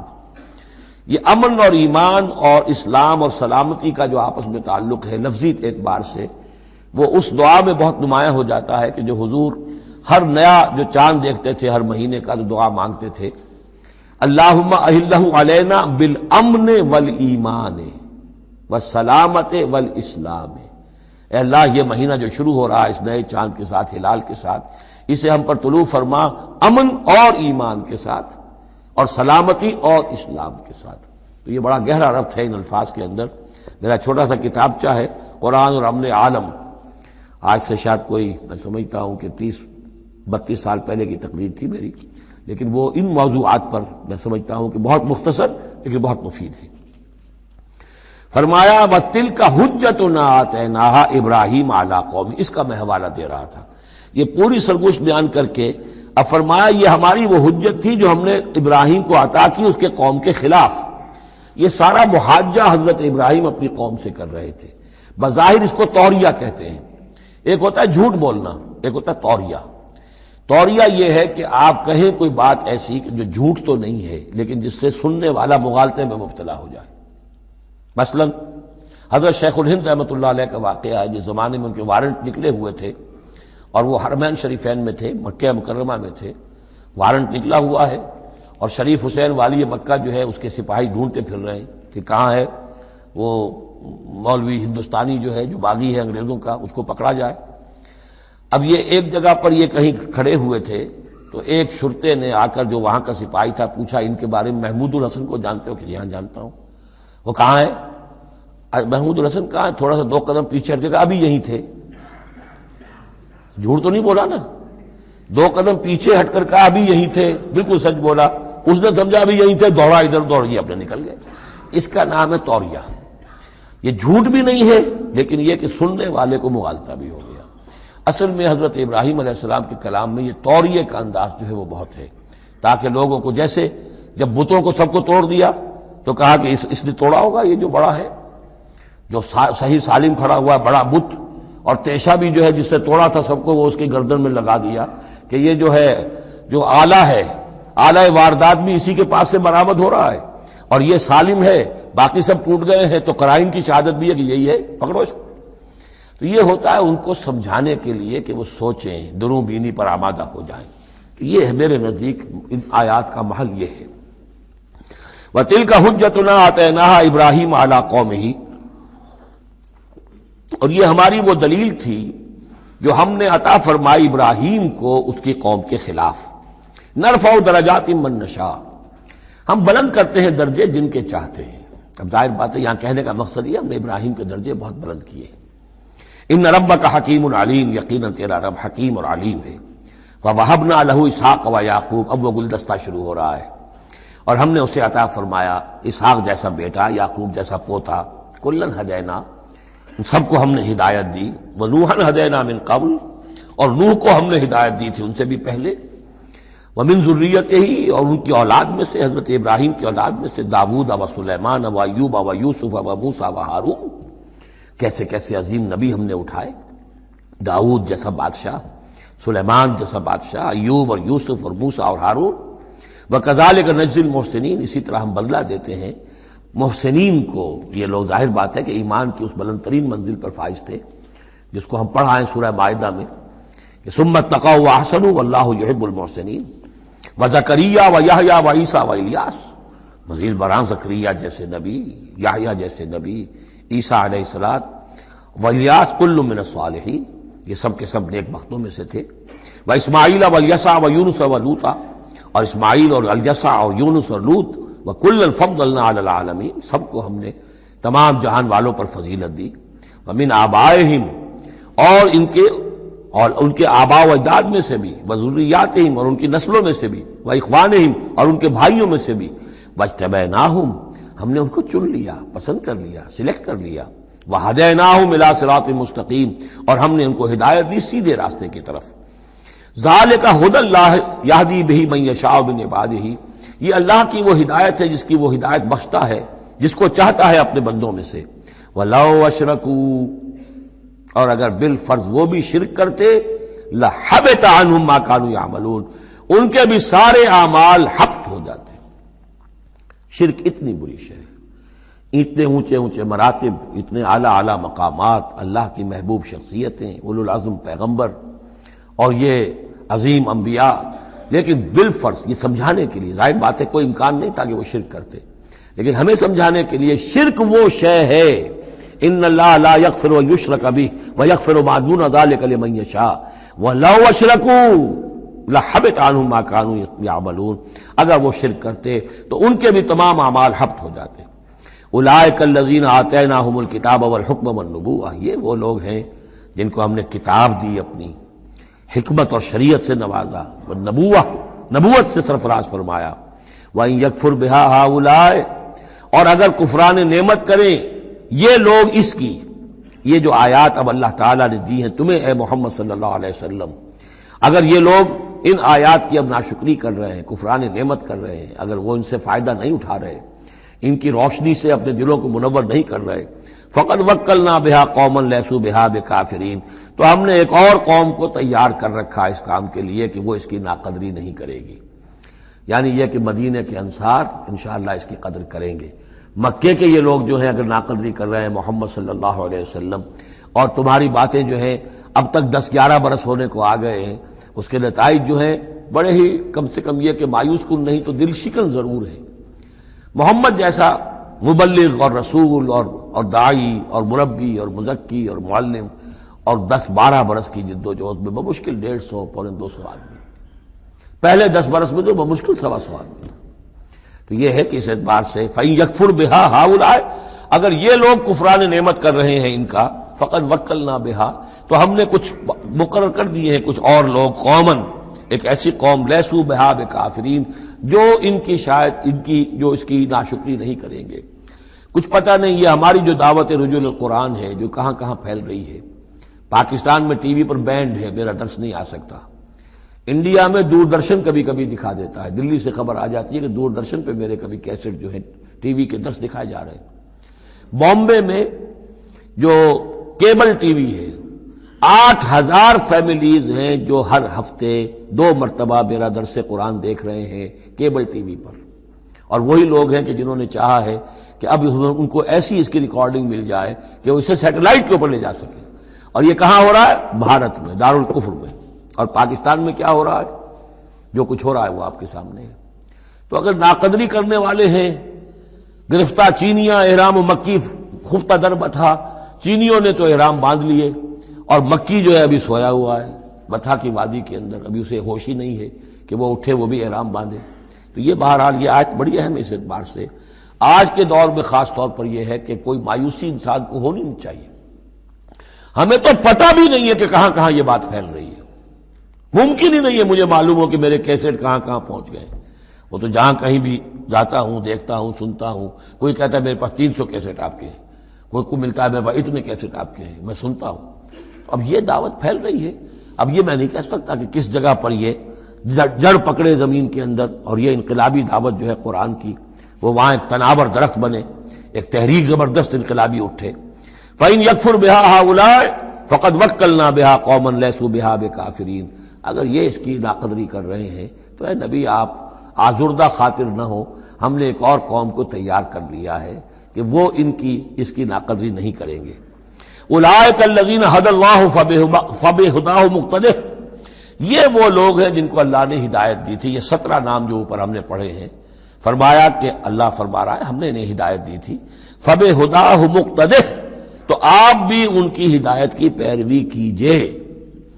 یہ بہت اہم نقطہ ہے جو یہاں پر نوٹ کر لینے کا ہے کہ جو بھی سابقہ انبیاء کے معاملات کہیں آئیں اور ان کی نفی نہ آئے، وہ چیز گویا کہ ہم مسلمانوں کے لیے بھی وہ چیز جو ہے وہ اس قابل ہے کہ ہم اس کی اتباع کریں، اس کی پیروی کریں، اس کو مانیں۔ چنانچہ اسی اعتبار سے یہ رجم اور قتل مرتد، یہ 2 سزائیں جو ہیں یہ ہمارے ہاں اہل سنت نے اور سب تمام مسلمانوں نے یہ لی ہے کہ رجم کی سزا قرآن میں نہیں ہے، یہ سابق شریعت کی سزا ہے جس کو حضور نے برقرار رکھا ہے۔ قتل مرتد کا ذکر بھی قرآن مجید میں نہیں ہے، یہ بھی سابق امت کے اندر سابق شریعت کی سزا ہے جس کو برقرار رکھا گیا ہے۔ جب تک کسی شے کی نفی نہ ہو جائے سابق جو بھی شریعت ہے اس وقت تک یہ ہے کہ وہ چیز بھی لاگو رہے گی۔ فرمایا اولئک الذین ھدی اللہ فبہداہ مقتدہ قل لا اسألکم علیہ اجرا، اور کہہ دیجئے کہ میں تم سے اس پر کسی اجر کا طالب نہیں ہوں، میں نے تم سے کوئی محنتانہ کبھی طلب نہیں کیا، تم سے کوئی معاوضہ نہیں مانگا۔ ان ہوا الا ذکریٰ للعالمین، یہ نہیں ہے مگر تمام جہان والوں کے لیے یاد دہانی ہے، نصیحت ہے۔ جو چاہے اس سے کسب فیض کرے، جو چاہے اس سے نور حاصل کرے، جو چاہے اس سے صحیح صراط مستقیم تک کی رہنمائی اخذ کر لے، یہ تو اللہ تعالیٰ کی طرف سے ایک صدقہ جاریہ ہے۔ ان ہوا الا ذکریٰ للعالمین، یاد دہانی اور نصیحت ہے تمام جہان والوں کے لیے۔